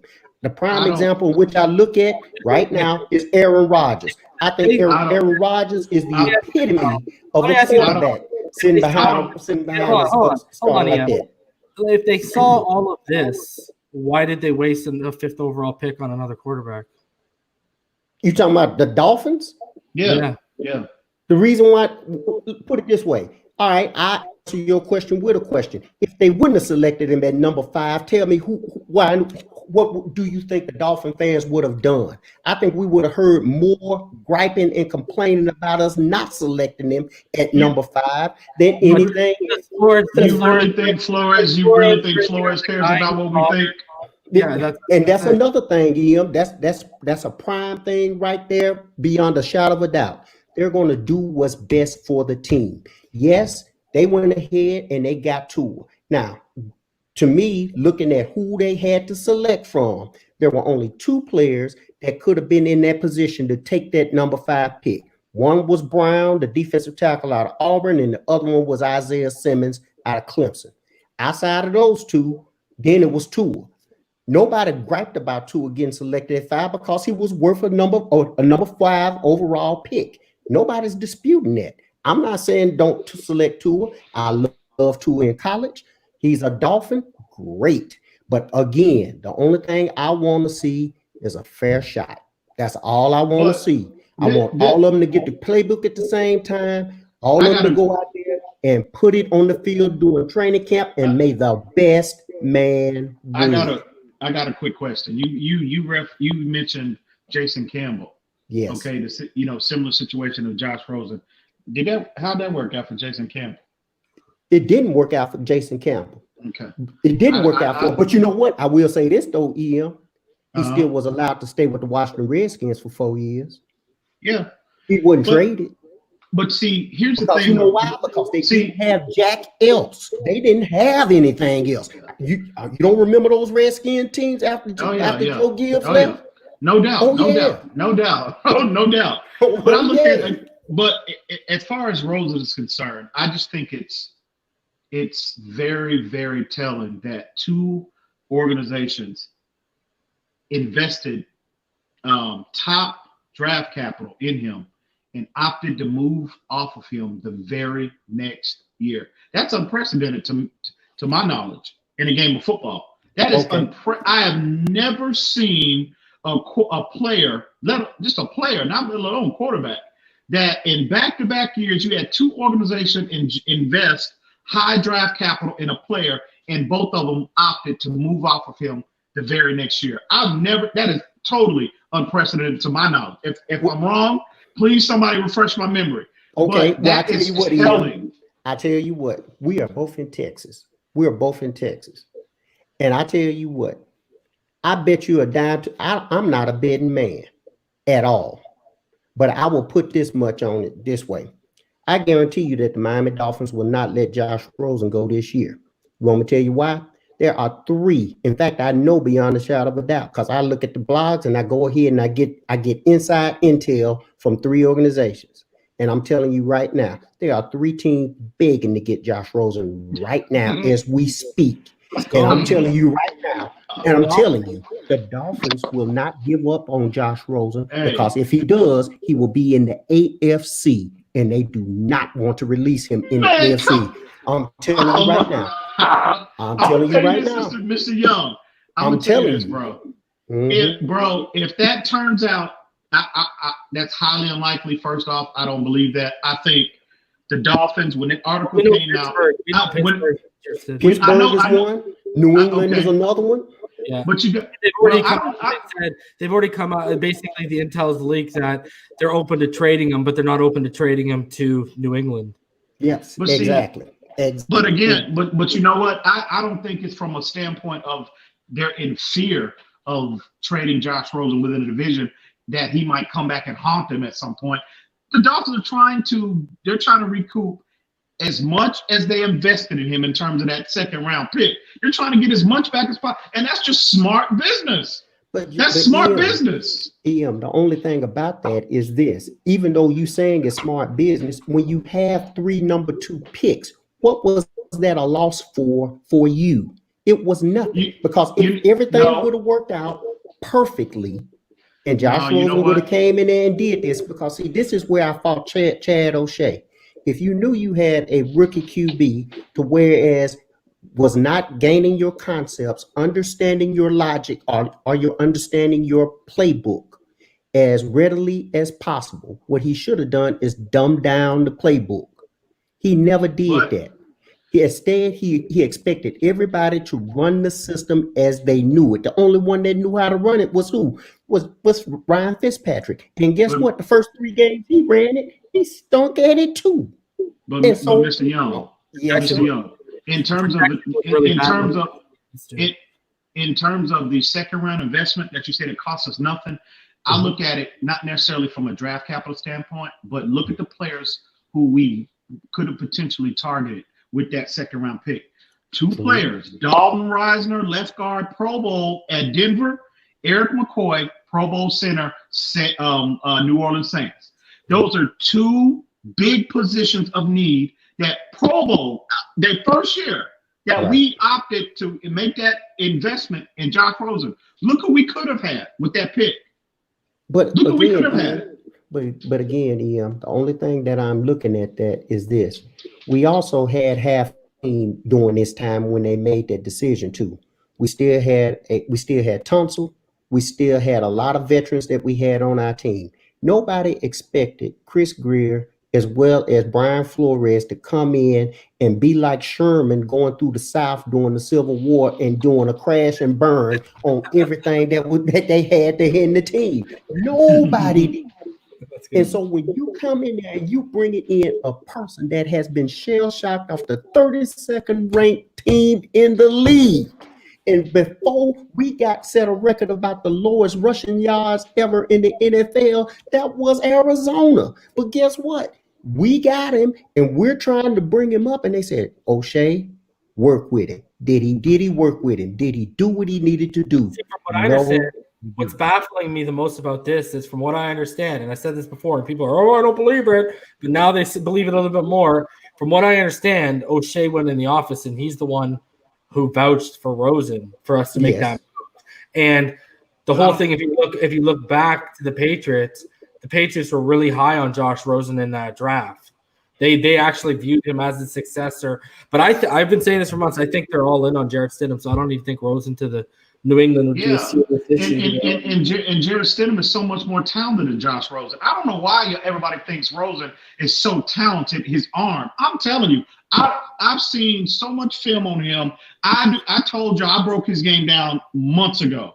There is nothing. I broke his game down once too, and I'm gonna tell you the game I broke it down on when Texas A&M played UCLA at UCLA and was up 38-5. Yeah, but that's one game. That's one game. And that's the game that got him drafted. That's the game that got him drafted. The game that got him drafted. That is his NCAA moment, that game. But again, that wasn't on his only game to me that season. He had his best statistical year during that year. And the thing that really just set everything off, nobody talks about his he had 2 wide receivers that went down at UCLA. They were gone for the season. They had 2 offensive linemen, the guard and the left tackle that went down also. So guess what?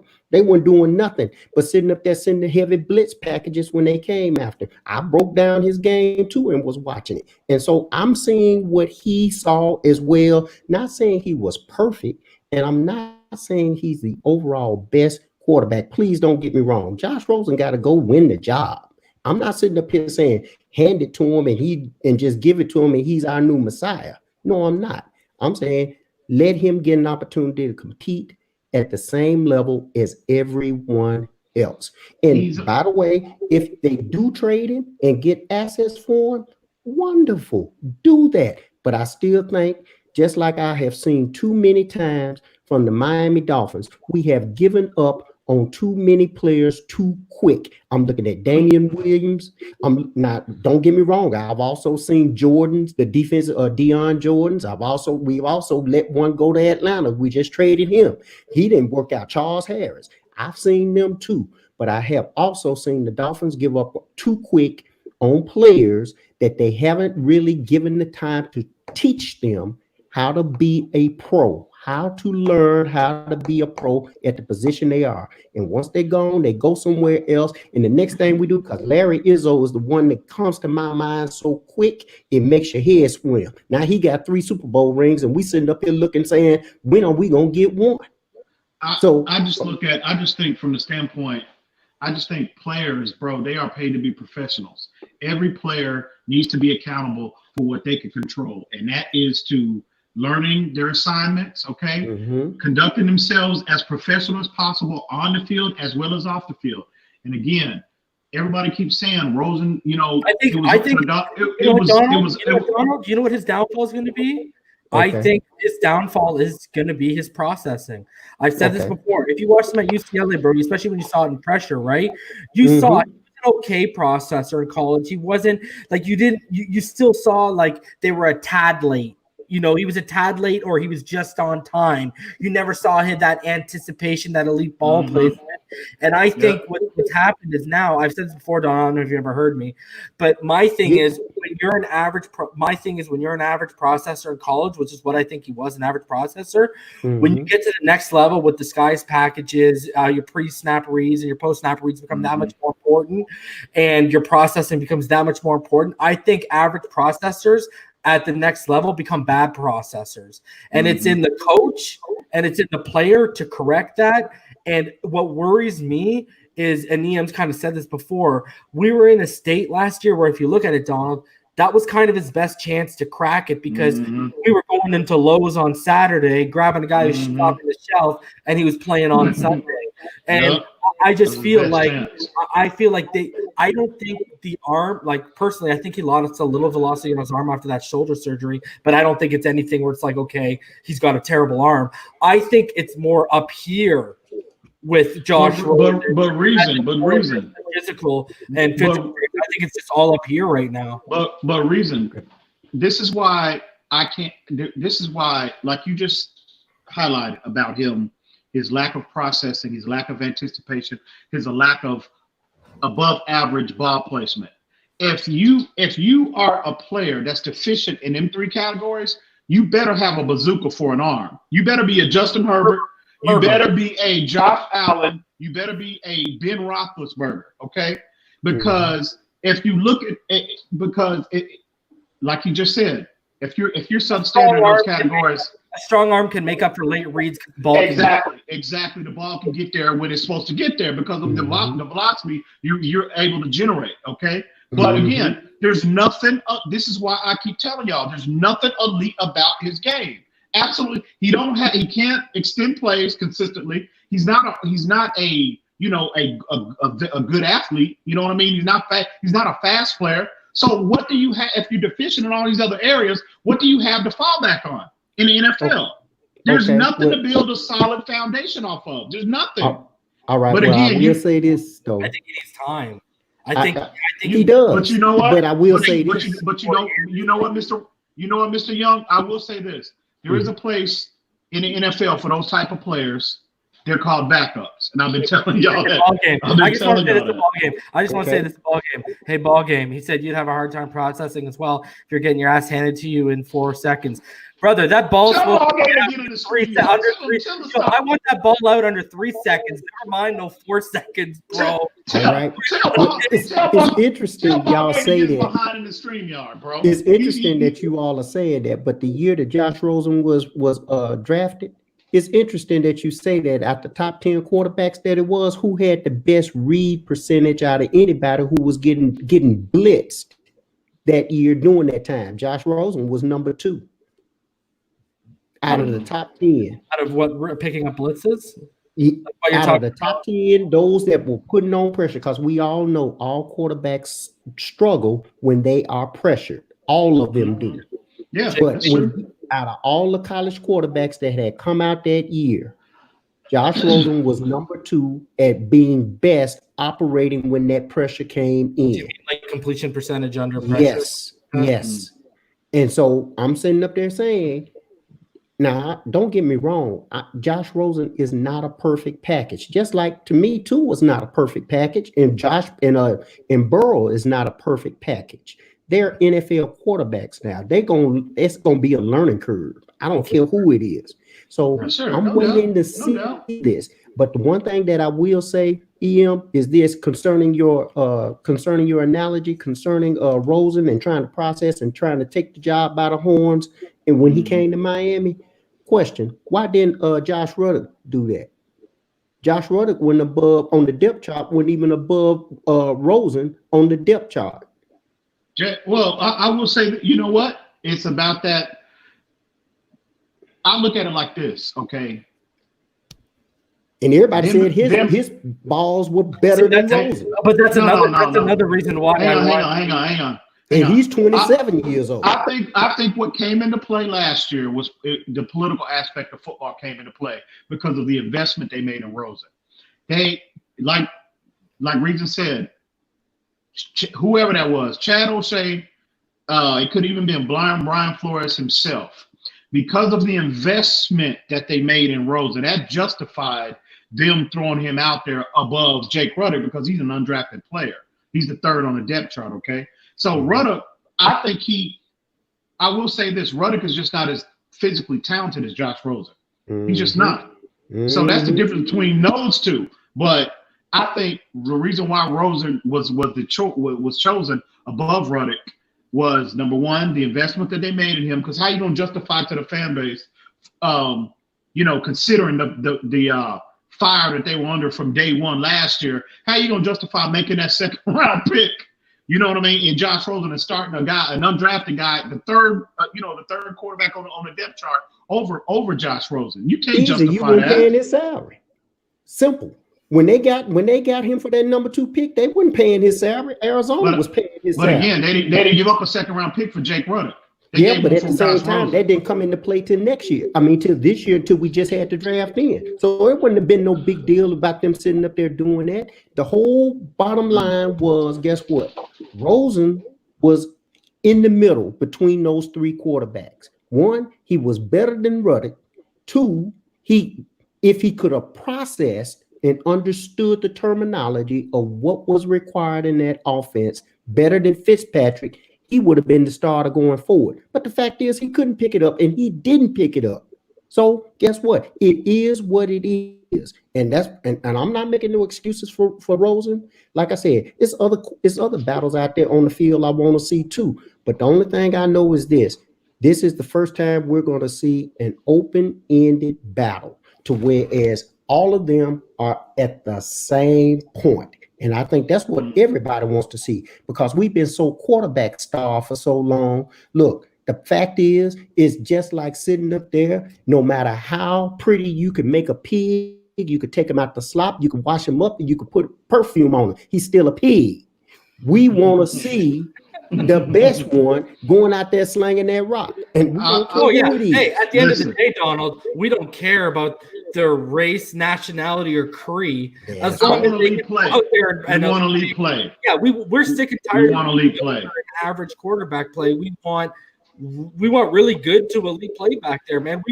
Donald, don't you want to be in a position where 2 minutes are left, we're down by 6, and we have faith in the guy who's going out there to drive us down in 2 minutes and put the ball in the freaking end zone? It's about time.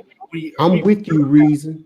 I'm with you. But you want me to tell you what? I got more faith in the man calling the play, the head coach, sitting up there making sure that whoever is pulling that trigger is in the best position possible. I really do.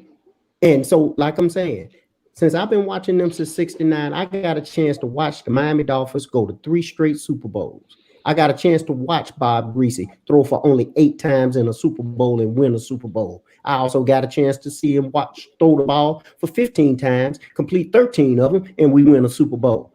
So I got a chance to see him. I got a chance to see Marino. I got a chance to see those guys. And yes, I understand that. But I understand the NFL, the one thing about the NFL, it is the ultimate team game. And I don't care how you want to put it as far as the quarterbacks. This quarterback one, just like, for instance, I know y'all not going to agree with me, but the Super Bowl that was won by Kansas City, I say Damian Williams had as much to sit up there and do with them winning that Super Bowl than Patrick Mahomes did. And they should have split the MVP. You know what? If it wasn't for that last 10 to 12 minutes, Damian Williams would have won the MVP. Hey, listen. If Damian take away that last run Damian Williams had to cement the game, he averaged 3.6 yards per carry. Yeah, but that was his yards per carry. But how many key first downs did he have, bro? He extended. But touchdowns, though, brother. He still had 6 points. He had 2 scores, baby. Yeah, I'm just saying. He was extending drives. I'm not minimizing his contribution, but no, Patrick Mahomes, he struggled early. And again, that's what you want to see from a quarterback. He struggled early. They could not block them up front early. That was the difference of the game, in my opinion. Is when they went up tempo. Kansas City did offensively, went up tempo, no huddle, and kept those starters kept those starters on the field longer than what they are normally accustomed to. Okay, prevented them from getting consistent substitutions, and they wore down up front, and that pass rush suffered as a result. So what happened was that when the pass rush was not getting there, when they were in their base coverage, when they were in zone coverage, they had to generate pressure somehow. So the only other way you're gonna generate pressure is to generate pressure is to bring extra people, and that is what San Francisco does not. They don't like to do. That's not their scheme. And you saw what the result of that when they started to bring extra guys. That fifth, sixth guy up front blitzing. You saw the big plays starting to happen on the back end, because as good as Richard Sherman has been throughout his career, he is a zone corner, is what he is. He's not a man-to-man guy. And you saw the consistent plays in the second half as a result of what happened. Yes, but I also saw they should have shared them. I think Damian Williams had a lot of key first downs too. He did, and I agree with that. They should have shared that MVP. But again, I understand this is a quarterback-driven league, and this is who's going to get most of the run. So I understand all that. But again, and also I will say this, EM. The coach for the San Francisco 49ers has as much blame to do with that loss as anybody too. I agree. And so, like I said, I look at it as a totality. Than that, right? Yes, I look at it as a totality because I understand this much. I believe if you would have got Fitzpatrick, or if you would have got Rosen, or even Ruddock, and they needed to make that throw Garoppolo had to make, they would have made that throw. Yeah, I do know that much too. But the game of football is I tell people all the time, it's the ultimate chess game. It is. You know what I mean? When you understand the details of football, and you can recognize what teams are doing, like pre-snap, post-snap, you know what I mean? You understand why a check was made when the defense gave this look, you know what I mean? Yes. I tell people all the time, that's when you've been with us from the start. Yes. When I would make a statement about getting the film, people would take that as being me insulting them, but it's not, because I'm just saying I'm trying to get everybody to learn, and I don't know everything about football. I'm learning like everybody else. But what I'm saying is the only way you're going to learn the details of football is you get in the film room. You don't watch highlights. You need to watch film study. So when you're watching football on that level, it's so much more entertaining. The game of football is the ultimate chess game. So but Shanahan, I do agree with that, what you said about him lose. That's 2 Super Bowls, the Atlanta Falcons, and now this one he's lost. Yes. So, yes. But gentlemen, y'all keep it real. Y'all keep doing what you're doing. Like I said, you do educate your audience. I love y'all. I love TD. I love all of y'all sitting up here listening. I learn as much as I do try to bring to the table. So you all keep it real like you've been doing. Keep helping educating us concerning the game of football. I'm gonna get off and let you get somebody else on here. Yeah, because my wife telling me to be quiet anyway because I'm talking too loud. So Mr. Young, you always welcome, homie. You already know what time it is. You know what? Be here on Wednesday, Donald, because you'll probably enjoy the Richmond Webb interview. Yes, I'll probably enjoy. In fact, we'll be traveling, but I will. As soon as we get to the hotel, I'm turning it in so I can listen, because Richmond Webb is one of my faves. He should be in the Hall of Fame. I don't know how he's not in the Hall of Fame. Yes. Him and Bob Kuchenberg. They both should be in. Yep. Yes, indeed. Well, thank you very much, Donald, for coming on, brother. Thank y'all so much. Y'all be blessed, man. We appreciate you, man. You too. All right. Where's ball game at? Where's ball game? He's in the shower. No. Bro. He said he's in the shower. Yeah, I know. Yeah, yeah, I know. Ball game. I ain't gonna say anything, but just watch where you lather while you're listening to our voices, brother. That's all I gotta say. Larry, what's going on, buddy? Hey guys, what's up? Larry, what's going on, man? It's not too much, my friend. Not too much. Just trying to get going now. That he's got notes on it. well, yeah, I had to because it's been so long. And we got off track here. We got on Rosen, but my feeling on Rosen. I wouldn't be surprised if he wins the job outright, and I wouldn't be surprised if he got cut. Okay. Unlike him, I'm not 100% sold either way. He does have talent. And by the way, that fifth, I want to point this out to everybody that mentions that Dolphins were smart in that fifth pick. If they really believed in Tua that much, that he was their savior, there's no way they would have not given up a second-round pick and moved up to the third to ensure that they got him. Okay? Just no way. In my mind, okay, if he's really the savior. Now, having said that, wait.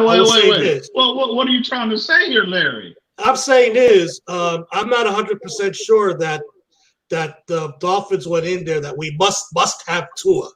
Okay, that's what I'm saying. Okay, because they would have a simple second round pick would have done the deal, got them to third, and they wouldn't have to worry about. But listen, why not execute the perfect PR plan so you don't have to give up extra capital to get him? You know why? Because I'll tell you why, Ian. It's called everybody and their mother thought the Dolphins might be throwing up a smokescreen. Okay, so you're going to gamble your franchise when you have a boatload of assets on a gamble that you can outwit another team like the Chargers or any other team like the Raiders not coming up and getting them. Okay, when you know for sure Detroit doesn't want to fall behind you because they want their shot at either Isaiah Simmons or Jeffrey Okudah for a second-round pick, okay? To me, that's idiotic, okay? And I'm a consultant. That's what I tell people. You play the odds. If you feel that that's the person that you must have, you must go up and get that person, especially when you don't play smoke screens, you don't play games because if you lose that person, that's going to haunt you forever, all over a second-round pick. Listen, there's always that game that's playing that we as fans do not see, the games that can being played behind closed doors. I'm sure the Dolphins had intel, okay, and it came out later that the Detroit Lions weren't getting calls for trade-ups. Remember all those reports that I will tell you this, yeah, that smoke screen could have been smoke screened also. Nah, it's not. Your GM, I'm a GM. You think I'm gonna get any intel to any other GM? Listen. It turned out coming up and put out there that I'm gonna take Jeffrey Okudah. Don't worry about it.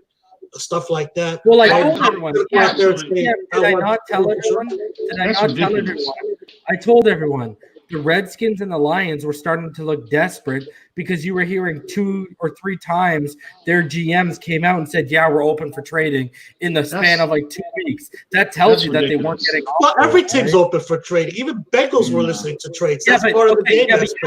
But what I'm saying is you don't go out in 3 different occasions in like a week and a half and the GM is saying on 3 different occasions in a week and a half span, yeah, we're open for trades. Yeah, we're open for trades. That sounds like if you're really getting calls, you're not out there. That's exactly what I would do. Right. First of all, every team and their mother listens to all the calls out there in case of that absurd trade idea that you cannot. Like, for example, when the Bears traded for Ricky Williams, right? I don't think anybody in the New Orleans Saints organization thought when they were about to pick, the Bears are going to trade the entire draft for your position. I don't think anybody is going to come back and oh, wow, you're going to be all these draft picks? I'll do it. You don't know. I'm sorry, Larry, but I that's ridiculous. I emphatically disagree with you. Well, it's not ridiculous. Are you telling me there's all these teams don't play smoke screens? Of course they'll do it. And of course they're using the the Segueros of the world. Hey, dude, I want to get this out here so you can tell other people so they don't know. No, everybody. That's what every team has to do. Honestly, no. What I'm saying, they played smoke screens to sit at 5. Is what he's saying. And again, that's the most ideal situation you want to be in. Well, it played out again. It did. Hang on. You know what? I'm not, again, don't misinterpret what I'm saying. I'm saying the Dolphins wanted Tua, okay? And I wanted Tua. I think Tua's a better prospect than Rosen. Even if Rosen comes through this year, in the long run, Tua still has more of an it factor than any other quarterbacks we've seen in a while, especially here in the Dolphins. Don't get me wrong. What I'm saying is I'm not buying the Kool-Aid that the Dolphins were so hot for Tua that because they would have not even put themselves in that position to be losing to Tua because they wouldn't sacrifice a second-round pick. No. If you don't believe that, then you're not talking about chess. Realistically, if you look at the players that are picking behind Miami, who was the realistic threat to trade up and get him? Chargers. But they did. But again, what did I say? You didn't know that. Hey, Ian, you didn't know that. Okay, that's my point. You didn't know that. What? I didn't know what? That the Chargers were going to not trade up for Tua, because all it would have taken for them is a second-round pick too, even a third-round pick. No, well, not necessarily. We don't come back with any kind of we don't know. We don't know. We don't know that. But listen. I think at the end of the day, you're wrong. I emphatically disagree with what you're saying about Tua was a target for the Dolphins. I think he was a target. He was a target, and I think they prioritized him in this draft. If they would have gotten intel that the Chargers was really considering trading, or any team jumping them and trade up, Miami would make that move. They would make that move. Don't get me wrong. I didn't say the Dolphins didn't like Tua. I'm just saying that I don't think it was like everybody's made out to be that the Dolphins were do or die for Tua. I do. I think so. They would have never gone. Just like you and I, we were, what kudos for the three of us before the draft. We all picked right on the nose that Dolphins would probably look to take to Raquan Davis on 56. And remember, we talked about it. Who do we thought was we had to get over to get him? Baltimore, because Baltimore wanted a defensive tackle also. So funny as it may be, you get eye test. You guys are right. I gotta wear my glasses. I gotta wear my glasses. Yeah. No, but we're both right? We're sitting there and everybody says, Dobbins, you gotta jump over to get Dobbins. And guess what? They didn't do anything and they waited and they got the guy that, in my opinion, thought they wanted all along, like we projected they wanted all along, was Raquan Davis at 56. Okay. I just think Tua was a priority in this draft. It might have been, but I'm not saying he wasn't. And I love that it worked out that way. I'm just saying I just don't think that it was super hot like everybody was making it out to be. Because they would have never put themselves in a situation where they could have lost it. And that's what they did. Okay. Whether you think that's right or wrong, that's my opinion. That's always dumb when you leave yourself exposed like that unnecessarily. But see, here's another situation. Bob, man, what's good? Here's another situation that the Dolphins were in. They were in a position nobody could outbid them. So don't you think it would have been a smart play for either the Washington Redskins or the Detroit Lions or the Giants if they were if teams were calling them and wanting to trade up? Don't you think the smart play would have been for them to call the Dolphins, because the Dolphins had the most capital of anybody? They could have easily outbid anybody. So again, I think the PR move that the Dolphins had played once the season was over with. Okay, you had Jeff Darlington. Okay, number one. I'm just calling his name. It was multiple. Please, you don't want to think about all these reporters that cover. Bro, they have been as plugged in. Jokes. They are as plugged in as possible as you could possibly be in the Miami Dolphins organization. And they didn't even know. They were sitting there like, bro, we didn't even know. They were so frustrated leading up to the draft. They were like, man, I just don't know. Nobody knows anything. They made Armando kind of look foolish because every day it was a new quarterback. They used Armando. That's what his job is. And you know what? Yeah, PR because he gives us these stories and tidbits that he can say. He can honestly say he got directly from someone inside the Dolphins. It's like the politics play out in politics too. Politicians never say what they want, but they get, hey, tell somebody whisper. That's it's supposed to be top secret. You're not supposed to say that. Of course they don't. They say that. They want to get the message out. In closing, Tua was a target from day. He was a target. He was a priority in the 2020. And again, I never disagree with what you're saying there. I just don't think he was that much of a priority. They should have done that. Anyway, they had to do that. They had to do that. They had to, for one, There was no way the Dolphins were going to be able to go into the draft and not get a quarterback. 2, getting Tua after months and months of all of the media spin up and all this other stuff. It hadn't been him. Everybody in the whole Dolphins probably would have. Everybody that wanted him would have been completely off their rocker and upset. So they did what they needed to do to secure the longevity of fan support for 1. 2, they got a great guy. The guy's a great quarterback, great young quarterback, good talent. So you couldn't go wrong. So it's a win-win there. At the end of the day, I think the diamond in the draft is Raekwon Davis. So you and I, we were about to say that, by the way.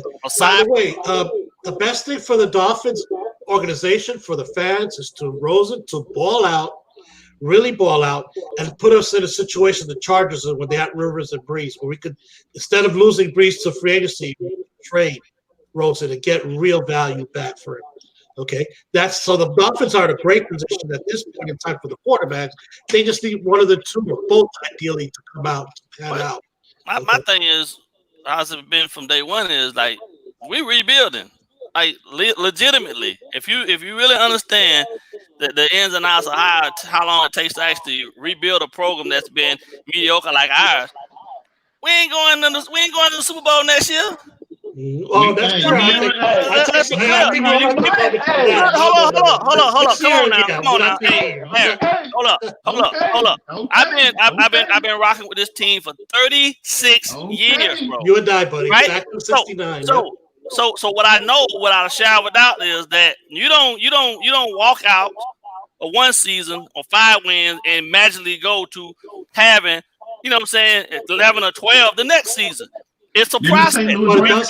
It's a process. Here's the thing. Didn't the St. Louis Rams do that? Here's the thing, though. Didn't the St. Louis Rams do that? Here's the thing. If you look across, you know where else did that? In the division, Tampa Bay Buccaneers. Can I finish my point? 4 years in a row, the last team in the division. Finish your point. Can I finish my point?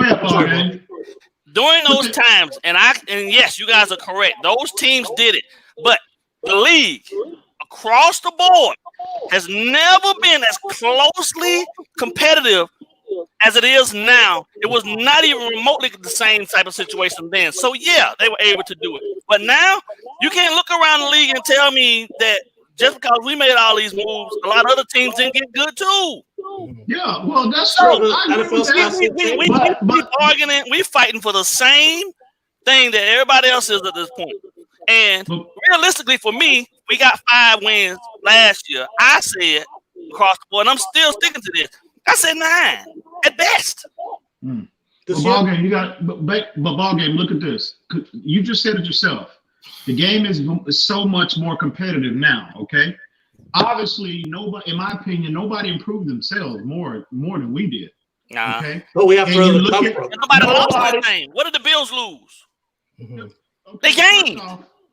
What did they gain? They gained the number 1 wide receiver for their dude.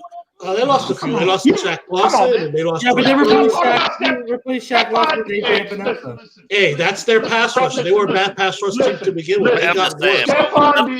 They didn't get. Is a good player, but he is no Julio Jones. He is no DeAndre Hopkins. Stop with that. You look at his numbers. His numbers suggest otherwise. They gave up what they gave up for him because he had value for them. I already said this before. Everyone's sleeping on how good their free agency was. That's what I'm saying, man. They had a good draft. Stephon Diggs. Who else did they bring in? What else did they really need, man? No, what else do they need? They had a run game.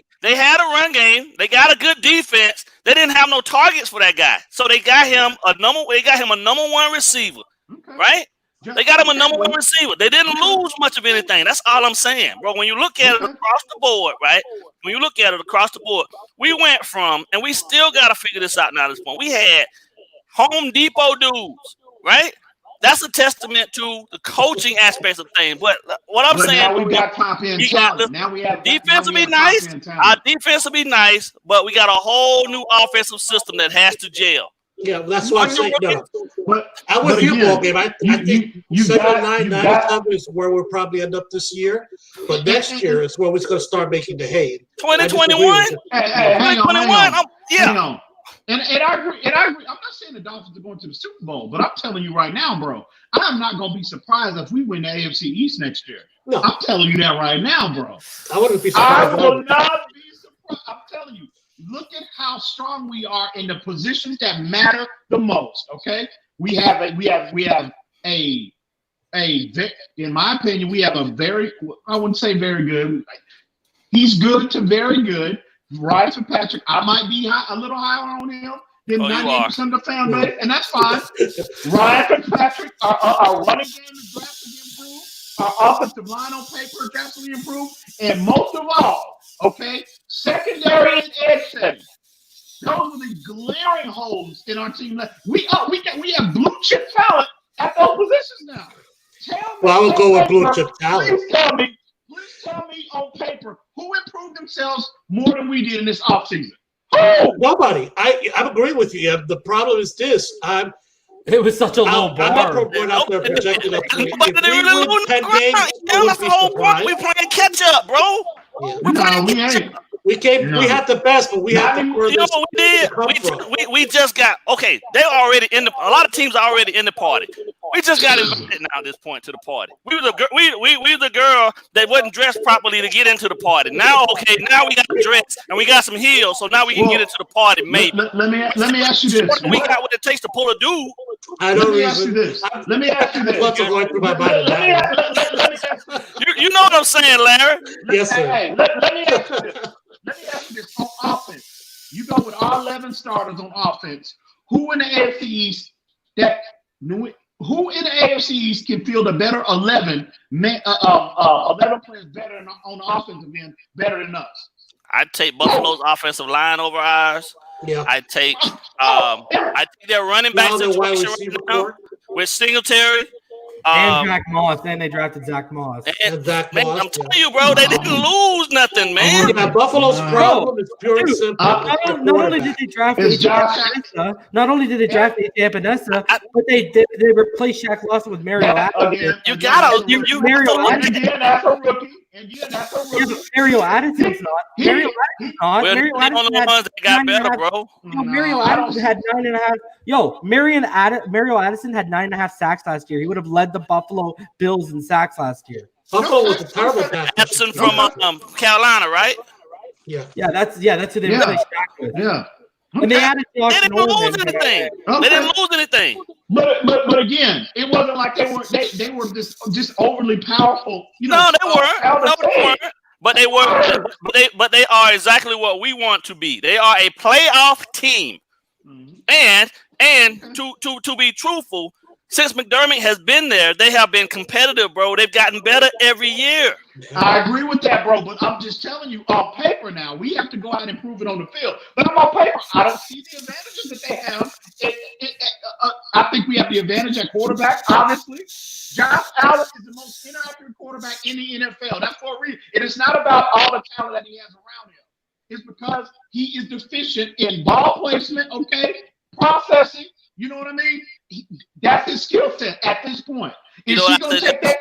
Is Josh Allen? Are you betting on Josh Allen to take that significant leap in this offseason to threaten, especially from a passing game standpoint? How can he threaten us? I don't care who you bring in. It's not Josh Allen. It's not Josh Allen that's threatening us. It's the Buffalo Bills.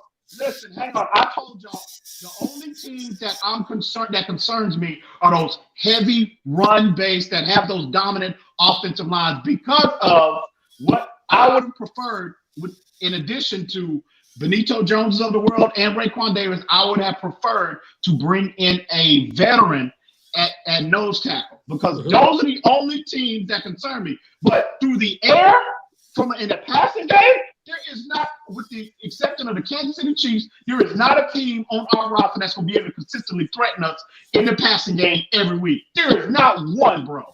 Yeah. I don't care what y'all say. We gotta pray we stay healthy because the biggest thing, man, the biggest thing right now is that we look good on paper, bro, but Byron, everybody, they still gotta learn. No doubt, Bob, and that's what I said on paper, bro. Because we ain't have, we have to go out and prove it. I don't see any wins here. So, Listen. So But that's all we have right now. From my coaching background, having to lose seniors every year that are starters on your squad, now you got to bring up sophomores from JV and backfill them into junior spots, and the juniors got to become your seniors. I'm saying, realistically, those 5 wins we had last year, I'm giving us 4 more on top of that. Upward progression towards getting into the playoffs and being a playoff team every season and the 2021 season and beyond. If we beat that 9 wins, I will consider this to be a double bonus, because in theory, even the sports people, the sports world is saying we're only gonna win 1 more game. Nah, bro, I don't know who you've been watching, but I've been seeing people that I've been seeing programs, NFL circles, bro. They are considering the Dolphins a legitimate threat in the AFC East next year. And I'm telling you right now, I can have my homeboy text to me right now. He was in the MGM on Thursday night, and it said 6 wins. Yeah. Let me tell you something. One thing I learned in life is this, okay? If I'm going to put my money, I'm going to put it where the people in Las Vegas are putting it, because they're putting the money where the mouth is, not these so-called analysts that don't know shit what's happening in individual towns. They have the general picture. Those don't necessarily have the deep in-depth study. But one thing I've learned over those bookies. Sorry about that. Those bookies down there. Watch that lane. I'm the only one allowed to use profanity on this platform. Watch that lane. Yeah, but that's my point. Okay, I don't care what the Skip Bayless of the world and ESPN Sports of the world are. Skip a homer anyway. Yeah, I know. I'm just making a point here. Okay, the people I listen to and I put more faith in the people that set up the lines. Everybody know he is. If it ain't San Antonio or the Dallas Cowboys, he don't want to really talk about it. Yeah, he is. I agree. But I'm just saying, I didn't say Skip. I don't. In terms of, I don't respect Skip Bayless's, football analysis. Not at all. I just listen to him and Shannon. Well, I respect Shannon Sharp's knowledge base. Huge Skip fan. But Shannon Sharp, huge too. Yeah. You know what? Fan. Skip Bayless is the Jerry Springer of sports talk show. That's sports talk. Anybody that takes him seriously, but listen, this is dumb as Jerry Springer. Listen, okay. And if Springer's smart, if you listen to the Lewis Riddick, listen. If you listen to the Lewis Riddicks of the world, he's high on the Miami Dolphins. Been consistent about that throughout this offseason. Lewis Riddick is extremely high on us. Dan Orlovsky's of the world. Your Marcus Spears of the world. It's a lot of people in NFL circles that are high on this. Pat McAfee said we're going to go to the playoffs. Hey, but everybody that I've seen has basically been in the range that Paul Game and I are talking about, between 7 and 9 wins. Well, I got into a conversation with someone in our comments today, and he basically called me a pessimist because I said I think we're going to go 7 and 9 or 8 and 8, and I said 2 or 3 wins on top of your 5-win season. That's a positive. That's progress. A big positive. I don't get why people don't. Yeah, because when you figure out the massive turnover that we're going through, these Dolphin fans, they've been starved for so long that they don't really care. They just want to be back in the midst of things, but it don't work like that. Other teams are vying to be in too, and like at the end of the day, ain't nobody just gonna lay down for you. So we got a bunch of rookies, second-year players, and new starters to have to learn and gel. Yeah, exactly. That group becomes a 9-7 football team. Watch out the following year when they got the system down pat. That's what I'm saying. 9-7 is a good season for us. Great season for us. I agree. I'm not disputing that ball game. I'm just saying I'm not going to be surprised if we are a legitimate contender in the AFC East. I'm not going to be surprised when we win it next year. I'm telling you. I believe in the talent that we acquired. Okay. First off, I believe in the scheme. And I've been consistent about that for a year now. We didn't have the players to implement the schemes that Flores wanted, in particular on the defensive end.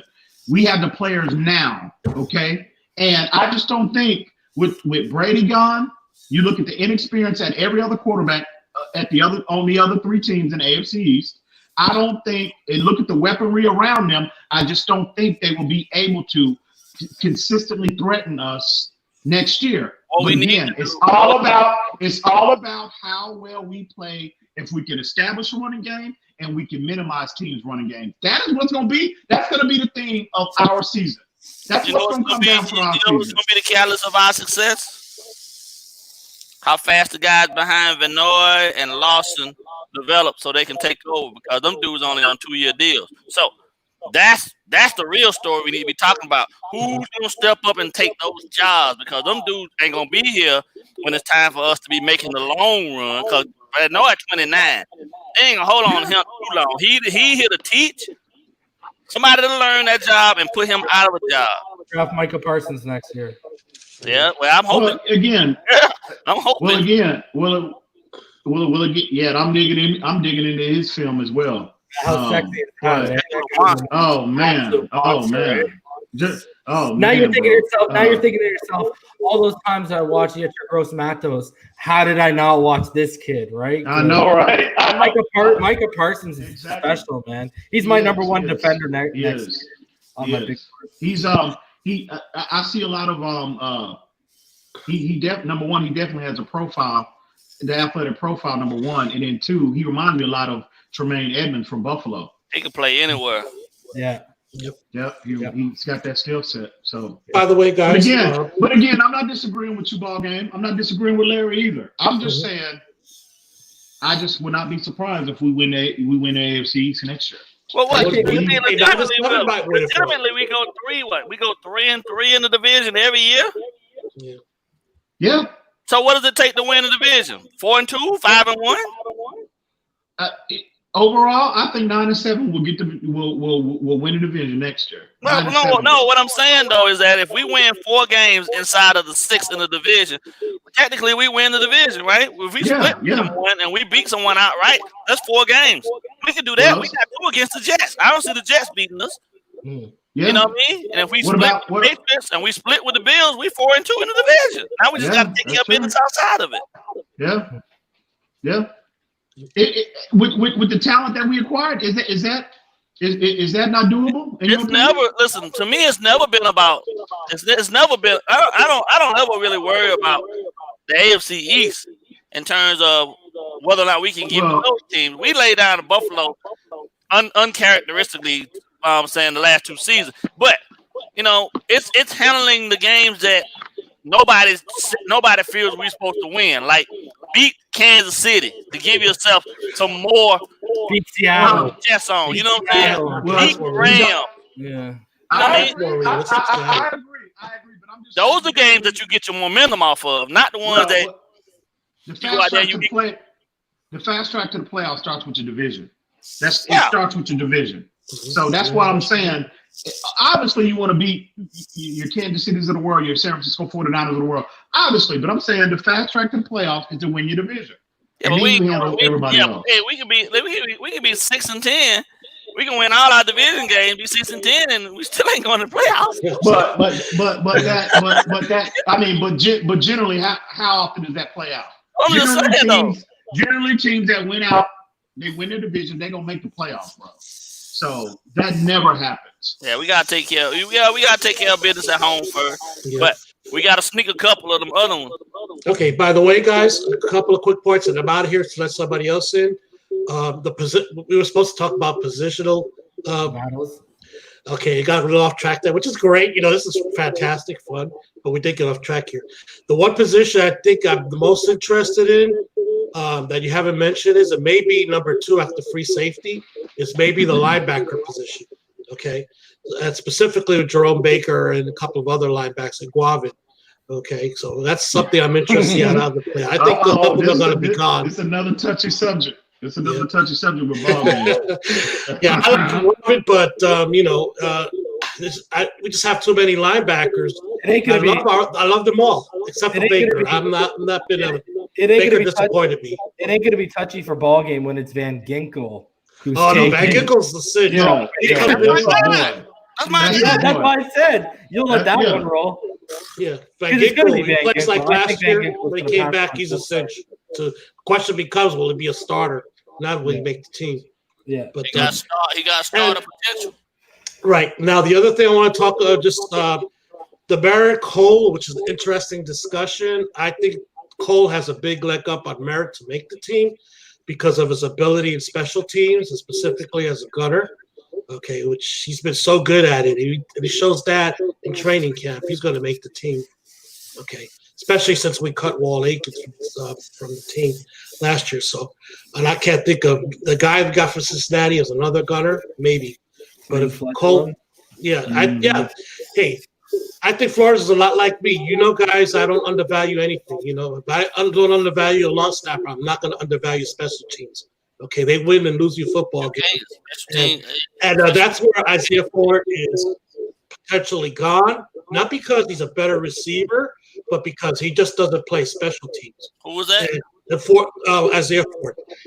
A receiver that's number 5 or 6 on your list cannot just be on your team if they don't play special teams. Yeah, he got to play some special teams. He's got to play some special teams. So Isaiah Ford is potentially the odd man now. Can Merritt and Cole both make it? Yeah, possibility, absolutely. But Merritt, I think, also has to show the ability to play on special teams also. Okay. And by the way, another thing. He was a kick returner, right? Yeah, he was. That's what I'm saying. He has to show that. By the way, guys, one thing that we're overlooking, I love Jakeem Grant, but he's been undervalued with the rules changes, and I think we cannot overlook that in evaluating Jakeem Grant's value to the team. I'm not saying he's not valuable still, but his strength maybe came off of kickoff returns. But with the rule change we had last year, kickoff return games are practically dead. You know, they're kicking off from the 40-yard line, and then once they put it in there. So something we have to think about Jakeem Grant. I'm not with the 100% sold on Jakeem Grant. He's got to come back, contribute vitally as a wide receiver and as a punt return. Okay, for kickoff return, I don't think the value's there because he was a terrific kickoff return. Man, I've been watching them videos, man. I've been watching his workout videos, man. Me too. That was impressive. It's hard to let that type of speed get out of the building. I hope he is because he has that one talent that you can't coach. That's speed. But he's another one. He's another one that can't stay on the field, though. Yeah, that's the other thing too. Everybody look at you know my comment, right? My problem. Yeah, you know my comment before Reason showed it. What's that? The first slight ankle sprain he has a training camp. He's out because everybody always says, the best ability is availability. It's not there for us. Same reasons. Yeah.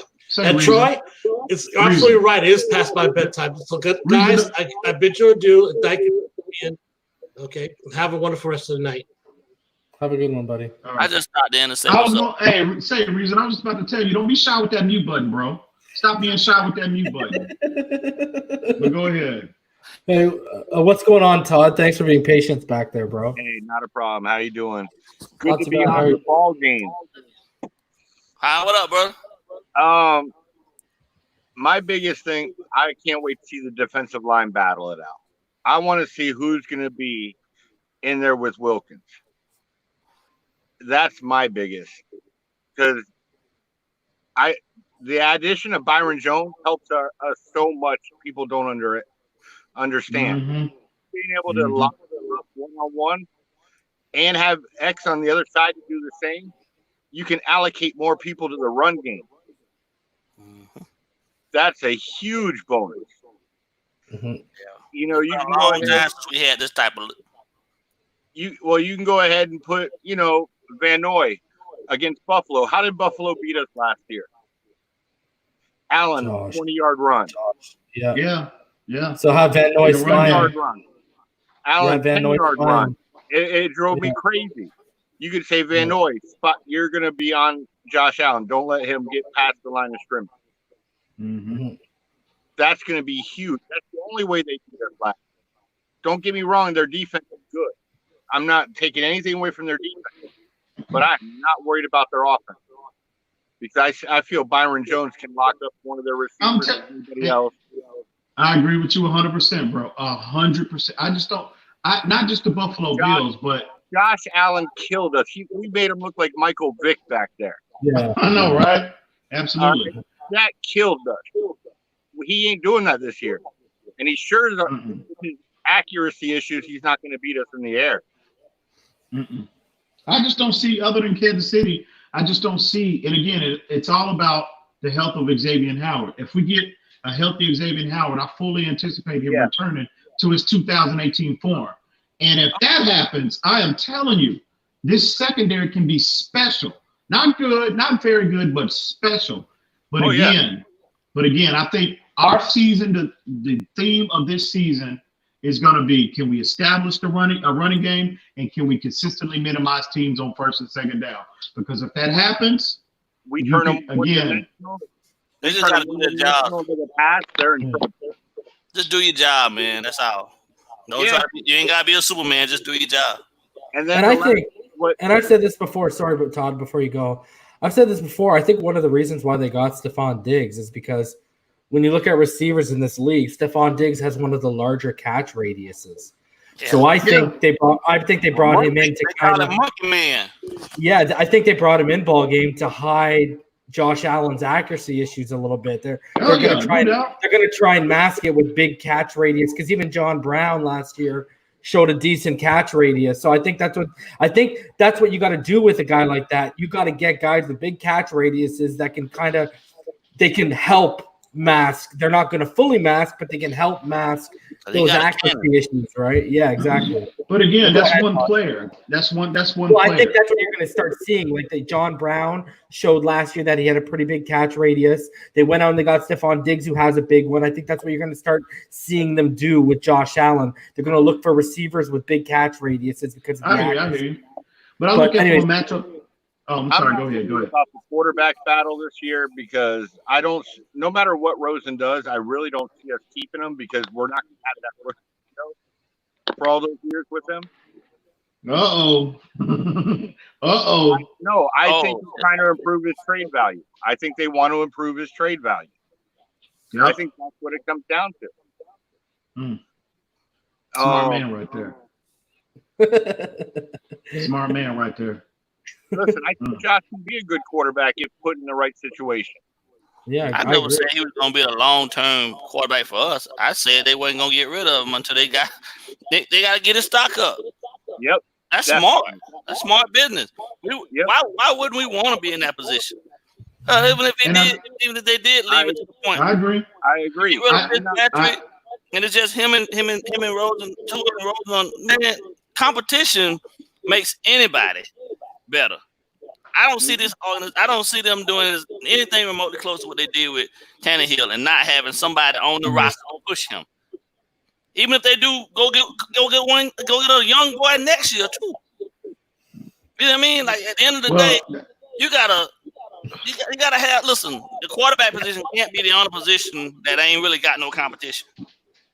I agree with competition, bro. But then it's a fine line between bringing in healthy competition. You don't want to send a message to your franchise quarterback that you just invested a top 5 pick in. You don't want to send the message of he ain't franchise yet. He got to earn that title. I know. Unless he's Josh Rosen, you don't want to do that, bro. And obviously Tua. I know Tua hadn't played a down in the NFL yet, but he ain't no damn Josh Rosen, bro. Ray Charles can he's a 1.5 month quarterback, rookie quarterback at that. Listen. Ray Charles can sit up there and evaluate and watch Tua's tape and Josh Rosen's tape, and he can tell you Rosen ain't no damn Tua talking about lower. Hey, you got the guy. Why are we still talking about this? All this stuff has. I'm just saying. Listen, look. At the end of the day, we can do this. We can do this till we blue in the face. But the only people that gonna really have a say so in it are the ones that ain't even in this chat, right? Like now, Greer and Flores gonna be the ones to decide what the fate of Josh Rosen is. So, whatever that is, but you know what? We've been going back and forth with this for a long time, bro. There's a lot of other stuff we can talk about. I'm sick of talking about Josh. But you know, I can't hang on. I can't tell you, Tyler. Every time I look on TV platform and in ours, you don't want one of the Rosens defense. No. All I said was I've been consistent. All I said was he's gonna get a shot. You saying no, he's not. I'm saying he is. At the end of the day, I'm just reporting what was told to me. And I will say this: Ball Game has said he gonna get a shot. Hold on, EM. Ball Game has said over the past couple weeks that this is all on Rosen now. It's up to him to prove It's it. been on Rosen. It's been on Rosen. Even ball game has changed. Even ball game has kind of went away from the people that are like, no one's giving him a chance. No one's getting ball games. Like, okay, he hasn't gotten a chance. Okay, I can see your point, but now it's up to Rosen to take that chance by the horn. It's been on him. It's been on him. But it's on him more than ever now, and he should recognize that because Tua's in the building. They just invested in a fifth pick. I look at him from this standpoint reason. It was more on him last year. He had less competition in a rebuilding year that they were, again, Flores was going shopping at Home Depot, saw a dude stocking shelves, okay, on aisle 5, saw this and gave that kid a tryout and started him on Sunday. So, no, last year was the year for Rosen to prove himself. It is not happening. Hey, I love you to death, man, but I just can't understand how you logically think that any dude was going to have, how do you think that any 2-year rookie, whatever place you want to be quarterback, is going to have any level of magic success? Stop it. Come on, man. Hey, love you guys to death, man. Love y'all to death. Hey, great stuff y'all doing on the show, man, but I'm not going back and forth with dude tonight, man. I ain't got it. All right. Hey, Reason. All right. No, man. We've been doing this, man, for too long, bro. And guess what? You clearly on the left, way out the left. I'm clearly on the right. I tried to move to the middle, but you ain't letting me move to the middle, so I'm good. Okay. Before you leave, though, if you are leaving, I do want to take, because I thanked you earlier in the stream, but you weren't around. But I want to thank you for your service on this Memorial Day. You good, bro. You good, man. Thank you for your service. Man. Well, man, we just agree to disagree. But we go, Hey, nothing but respect. Hey, ball game. I want to ask you a question before you leave. What you got, Todd? When was the last time we had a first and second round pick offensive lineman going to start? Day one. Oof. Come on now. I know you know this one. First and second round pick? Yep. O-line? Oof. You want me to tell you? I'm drawing a blank. Richmond Webb, Keith Sims. Oh my God! What's that? 84, 85? No, back 1990. Yeah. Richmond Webb and Keith Sims came out the same draft, and they both. Yeah, Webb was number 9. Marino's blind side. Yeah. Over 20 years ago. Yo, ball game. Check us out on Wednesday. We will have Richmond Webb on too. Okay. So yeah. We're picking his brain. I'll be so glad. I'll be so glad when this Josh Rosen foolishness is settled, so we can actually ball game can. So here's my question. Then, Tua gets the job. He starts. You still got to have somebody behind him. You don't think at any point that somebody's gonna be able to come along and upseat him? Maybe. This fan base is fickle, man. Like, we real fickle, bro. Like, the dude get out there and he struggles, man. They're going to be like, whoa, what are we doing? Yeah. No doubt. Sure, we got rid of something. I mean, come on, man. Like, and again, ball game. What have I been consistent about? I love Tua at this point as a prospect, but if we're sitting here 2 years and he's showing flashes of Josh Rosen as opposed to the quarterback we all think he can be, I will be setting that fire to his behind, just like I've been doing Josh Rosen for 2 years. It take these kids longer than 2 years, bro. But Rosen, this is why I keep telling you. Even Mahomes hit the wall this season. Tua is just so much more superior physically, mentally, as a prospect than Josh Rosen. It's not, bro. We still talking about Rosen. No, I'm saying, no. You're talking about players need to. I'm talking about players 2-year player. Period. We can't call players at 2 years in the NFL, bro. Bust. That's just not fair, bro. Well, obviously the Arizona Cardinals on here. Huh? I promise I'll never bring up quarterbacks again. No, understand, man. Don't worry about ball game, bro. Hey, they call my cousin a bust, and he wound up being a Super Bowl MVP, Dexter Jackson, because he didn't flash the way they wanted him to flash his first 2 years out of FSU, but he wanted to see the Super Bowl MVP. Mm-hmm. Yeah, well, I hear you, but That's that ain't what I'm gonna happen saying. with It takes listen, that ain't time, happening. man. That ain't happening with Josh Rosen, we bro. just ain't used to being patient now because we've been mediocre for so long. But look, and I'm telling Especially you, at that position. and I'm telling you, I'm gonna be honest. I'm just being transparent, ball game. I fought you and TD for this Josh Rosen, this buffoonish narrative about this flawed player, bro. I fought you and TD for all of the support that y'all been getting from our fan base. Y'all have been misleading the fan base too long. Too long. You made a promise. Now. You made a promise. You made a promise. Because Yeah. if he gets the job and he starts, I want my apology. Listen, ball game. I want my apology. We'll dedicate a whole show to that. No. And my dinner. Right now. And his dinner. Exactly. Ball game. I'm telling you right now, so the world can hear me again. If Josh Rosen winds up balling out in training camp and Brian Flores makes him the starter and this dude pans out to be our franchise, bro, I will be happy to give you that apology, and you let me give me your information, and I will be happy for you to send you that cash so you can take your lovely wife out to her restaurant of choice. Please, if that happens. But I just don't see it. Don't think it's gonna happen, bro. Not in Miami. All right. Well, I love you guys, man. Great show, man. You already know what it is, homie. It's all love, baby.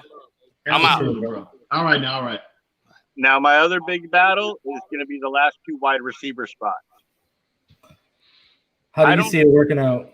All right. I agree with what Ball Game said. It's hard to get rid of speed. But Jakeem Grant coming off the line and getting jammed takes away that speed.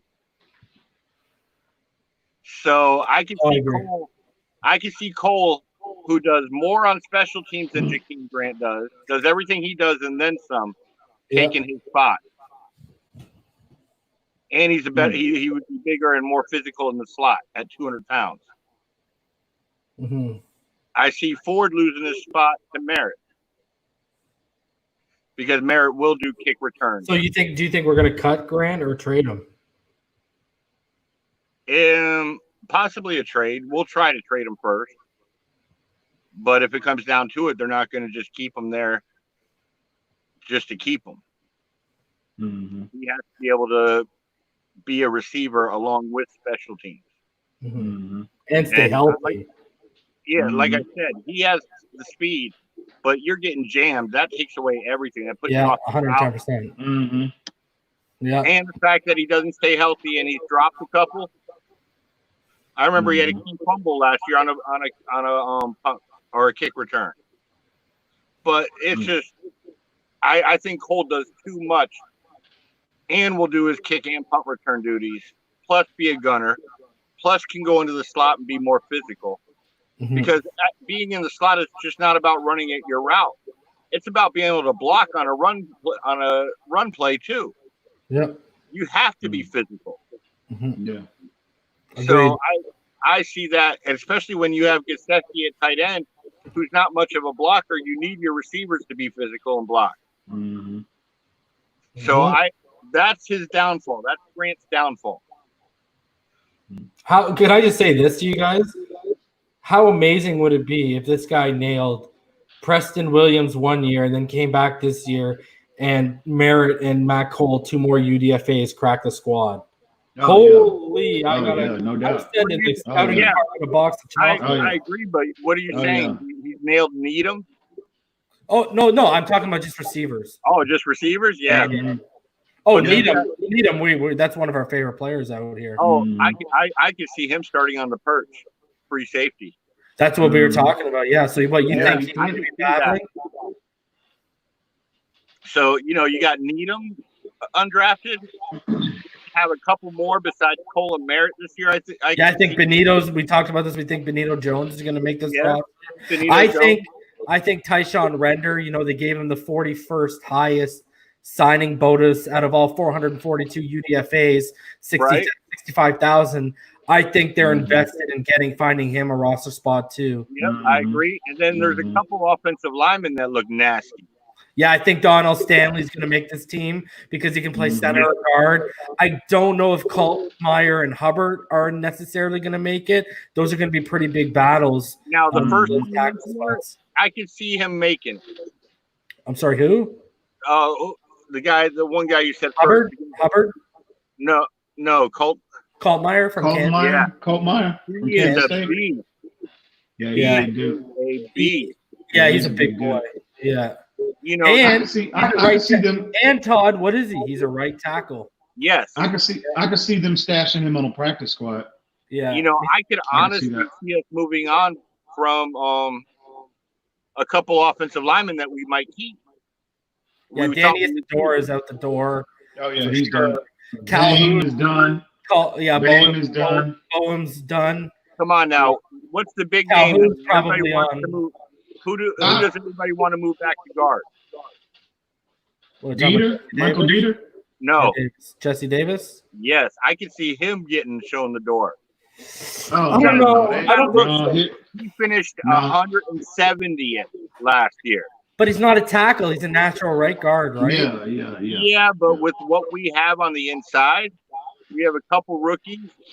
I can see him getting shown the door from price-wise, money-wise. You know, they just re-signed him, and they love Jesse Davis. They have been consistent about that. And Davis is not terrible. Again, I think is he starter? He's not. He might not be starter caliber of a right tackle, but again, he's a swing guy. He's and again, like I said, I think a lot of our uncertainty about the offensive line right now is tied into Robert Hunt. They don't know exactly will he be able to pan out at right tackle. I think they're going to give Robert Hunt his chance at right tackle, and I think he could be very good at right. Now, I think my biggest worry is on the other side, the left tackle, because I know he has all the talent. I'm glad we got him, but he's so raw that him starting this year is kind of scaring me. You know, I mean, is he more raw? Is he more raw than Julian Davenport? All he's got to do is beat out Julian Davenport. No. He's an upgrade over anybody we had last year, but it still worries me. Yeah. So what I'm saying. I don't want to. I hear you. I think he's going to be the player on both sides of the ball. I expect the biggest growing pains on both sides of the ball with Austin Jackson. Yeah, I agree too.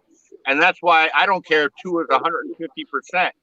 I don't want to see him hit the field until our offensive line is squared away, because I do not want to see him getting hit 30 times a game. Yeah. You know, I don't want to see that. I want to see him when the offensive line is squared away, they've gelled somewhat together, and they're playing good ball. Mm-hmm. Because if he's fine, completely healthy, David Carr, I remember him coming into the league, this big gunslinger. He got killed up there, and he never was the same. Yeah. You know, the best quarterbacks in the world, if you hit them when they're young, you're going to end up hurting them, beating them up to the point where they're not going to be the same. Yeah. And that's what I'm worried about. I'm not worried about his health. Mm-hmm. I'm happy we got him.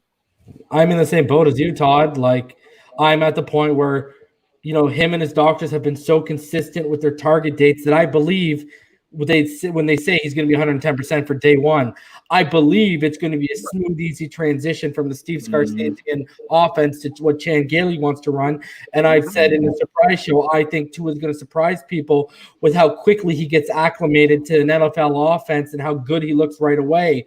My holding back and why I think we start Fitzpatrick day one is not only that Fitzpatrick earned it, but I'm with you. I want to see how this offensive line gels for 4, 5, 6, 7, 8 games before I even give consideration to let's start. That's the only thing holding me back. Yeah, I would put Tua in day one if I thought the line was ready. Yeah, but not. Yeah. Now, like I said, on the defensive line, I'm looking forward to this because there's some players. We got 2 steals in the 5th round that are going to be out there busting their tail.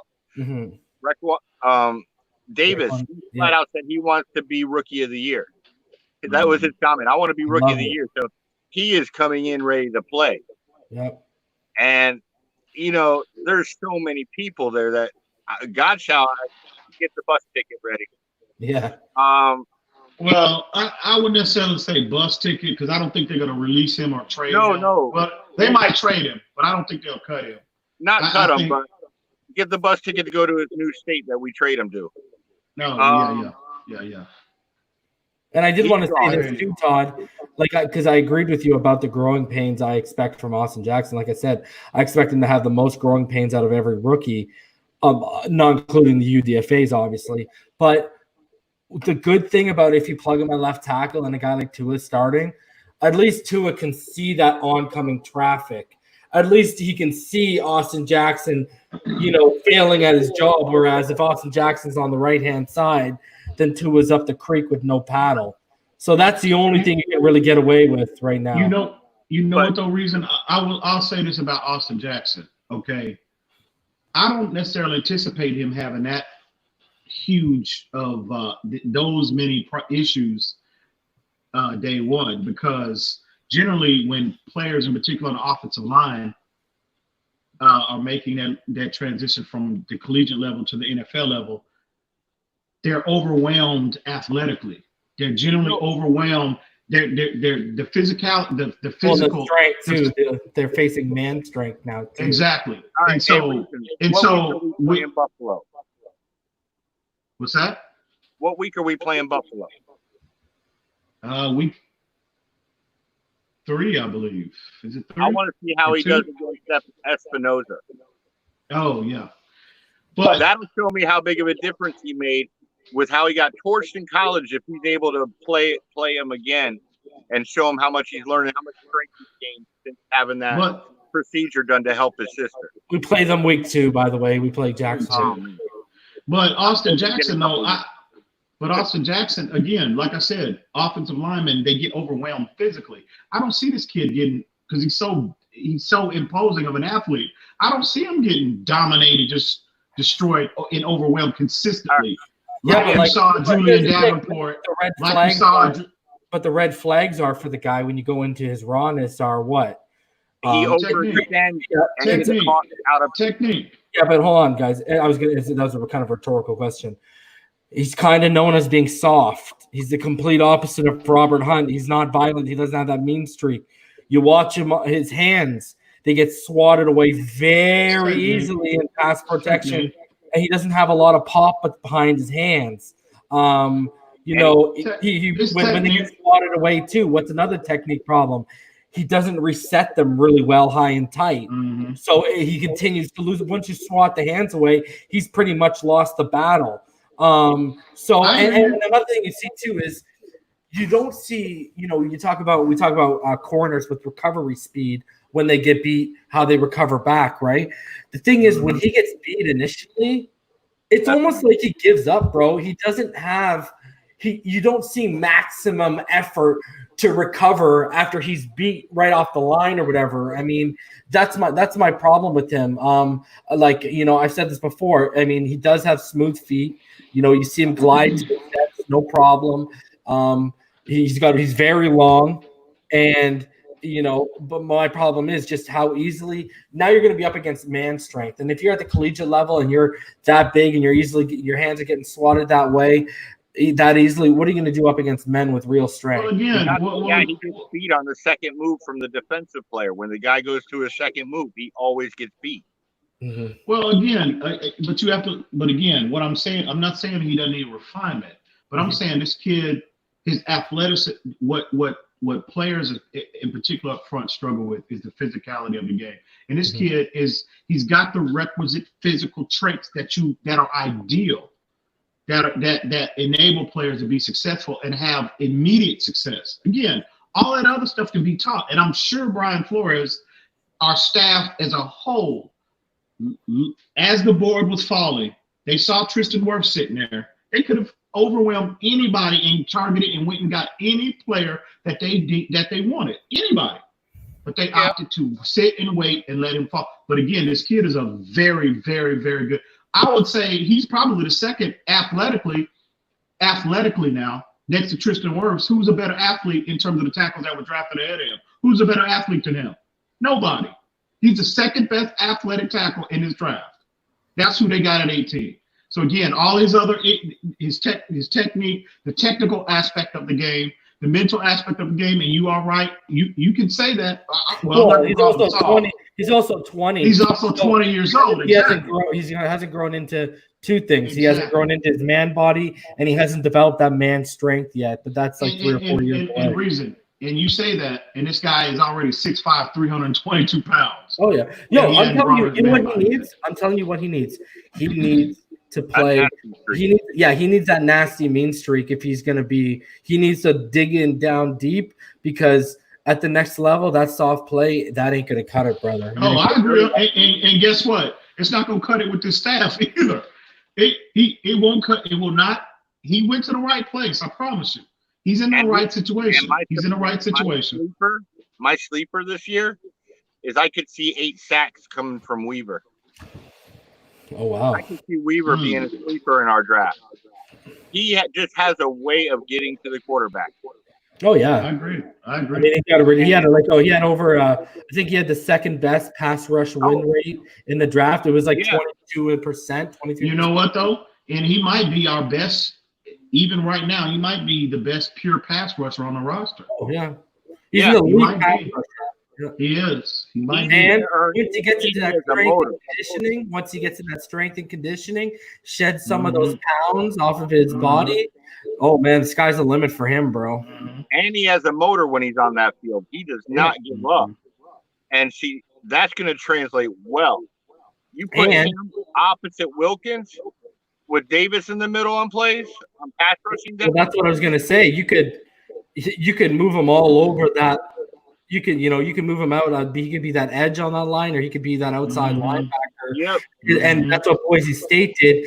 And no matter where they moved him, they didn't lose that pass rushing ability. Even when they moved him onto the interior, he was just as effective as when they lined him as an outside linebacker. So I think, because of the way he stops the run too this year. Bro, you know what I think he is, Todd? You know what I think he is? Everyone earlier was talking about 2-year deals. Well, last I checked, Ogba's the only one who signed it. I think Curtis Weaver is eventually going to be Ogba's replacement because I think Ogba, me and EM both agree with this. He's one of our favorite signings because we think he's going to thrive. But I think in 2 years, I think he played that. I think Ogba said, I want to re-up in 2 years because I want you to back the Brinks truck up. And I think they've already got Weaver there, and Weaver's going to replace him. Yep. Yeah. That would be ideal. That would be ideal. You got to think about where did he play? Boise State. Who else did they have on their defensive line? Really, nobody. Oh yeah, I mean, he was able to He was able to get double teamed every time. You know, he didn't have player up in Ohio State where you have multiple linemen all up and down your line. Yeah, and he fits that. He fits that mold of that. He's got so much versatility in his game. You can kick him inside on nickel and dime situation as an interior rusher. Like I said, what I will be looking for this year is how they implement we talked about this on previous streams, schematically, formationally, how they will implement the secondary with how they're going to get Igbenogany and Needham on the field with Byron Jones and Xavier Howard. But I will definitely be paying attention to how they're going to implement all of these linebackers as well. The same deal. So again, man, versatility. And I love what Flores does. He's not afraid to play young guys. If you're going to help me win, you're out there. Oh yeah, absolutely. He does not care. Absolutely. I love that. And we still have people forget about they extended Trent Harris. He came on the last 3 games of the season last year. I'm a Hurricane. I know about Trent Harris. Yeah, Trent Harris played well the last 3 games of the season last year, especially in New England. So they signed him as well. People aren't talking about that signing, but they re-upped him as well. So that's why I say that's going to be such an interesting battle for me in training camp to see who wins these spots. Yeah, because there's so many names there that could play it and win. Yeah. And It's Lord really knows one of the the players more we get rid of, I'm hoping they don't go to like New England, the Jets. yeah. Mhm. It's Get 'em really out. turning out to be one of the more competitive and exciting training camps that we've had in a while. So And it I know, figures we're right? not going to have coverage of it. yeah. That's the way this is going. Oh, we got some news for you guys though. We're gonna have coverage from it. We're gonna have Oh some. yeah. We're gonna have We'll some have coverage. exclusive. We're gonna have exclusive We'll- coverage. To be Yeah, honest, yeah. We're gonna have coverage for you for sure. we got you. Don't Oh, well, that worry. works for me. Stay We got tuned. something in the works. Stay This is tuned. gonna be your training camp central. So we're gonna announce Stay that in the tuned. next couple weeks. But yeah, we got Stay some tuned. in store for you guys. Oh, I'll love Stay that tuned. because So you look at how they're cutting everything back. It was like, man, out of all the years to do it, you're going to do it this year? yeah, for sure. I know, especially during that draft, it felt gypped. But Todd, anything else you want to get out? Because we're almost at 3.5 hours here. So No, I'm going to go ahead and get out of here. all right, brother. You Appreciate guys you keep coming on. doing It's your always a pleasure, man. great Always job, a man. pleasure. Love your show. Yeah, Thank you Thank so you. much, my friend. It's greatly love having appreciated. you on, bro. You have a wonderful night, man. Stay safe and All right. healthy. You too, brother. You too, Happy man. You too. All right, brother. So we're at 3 hours and 20 minutes. Damn, that went by quick. Yeah, Man. brother. So you got anything else you want to cover before we get out of here? No, man, just again, as always, appreciate the love and support. Everybody in the comment section, everybody that came out and took 3 hours out of their out of their day to listen to us engage about our team. It's greatly appreciated. It's nothing but love to everybody, even the haters out there. Nothing but love for you. And For sure. y'all already know it. Do I even have to say it? Do I even have to put the cup up? Y'all know what time it is, baby. Look at that right there. All day, every day. Y'all know what it is. Yeah, guys. So Wednesday night, if you guys are going to be down, we're going to be here. I believe we're going live at 8 p.m. Eastern, 7 p.m. Central. Me and EM are going to pick the brain of legendary Dolphins tackle Richmond Webb, Ring of Honor inductee, 7-time Pro Bowler, 2-time All-Pro. He should be in the Hall of Fame. It's an absolute shame. This man kept Marino's blind side nice and locked down for, basically all of the 90s, right? So, really excited about that, guys. We're going to be bringing a couple other player interviews to you, too, after that. Man, so that's going to be the beginning, guys. That's going to be a real treat for me, bro. I cannot wait, man. Richmond Webb. Wow. It's going to be the first time guys, I told you privately, it's going to be the first time I've actually had the opportunity to engage directly with either a past player or a current player. I live in Texas, so I don't have that exposure to the team like people that live in Florida do. So I told you the other day the closest I came to was Sean Smith's some years back. His family was the Dolphins played the Cowboys in the preseason, and we were out there with tailgating with the Dolphin fans and everything. And Sean Smith's mother and family were out there that year. So that was the closest I ever had an potential opportunity to engage with a player. So either, like I said, past or present. But yeah, it's gonna be a real treat. Yeah, it's going to be a good time, bro. And guys, who better than to pick an ex-player's brain than your boys, Reason and EM? Because we're going to ask the questions to try and get a firsthand educational experience from someone who played the game. So hope you all enjoy it. Hope you all show up. I hope you don't get too mad at me with the Marino questions. I got a lot of Marino questions for him. I hope you don't get upset with me. I'm gonna apologize before every Marino question I ask him. But yeah, I'm looking forward to it.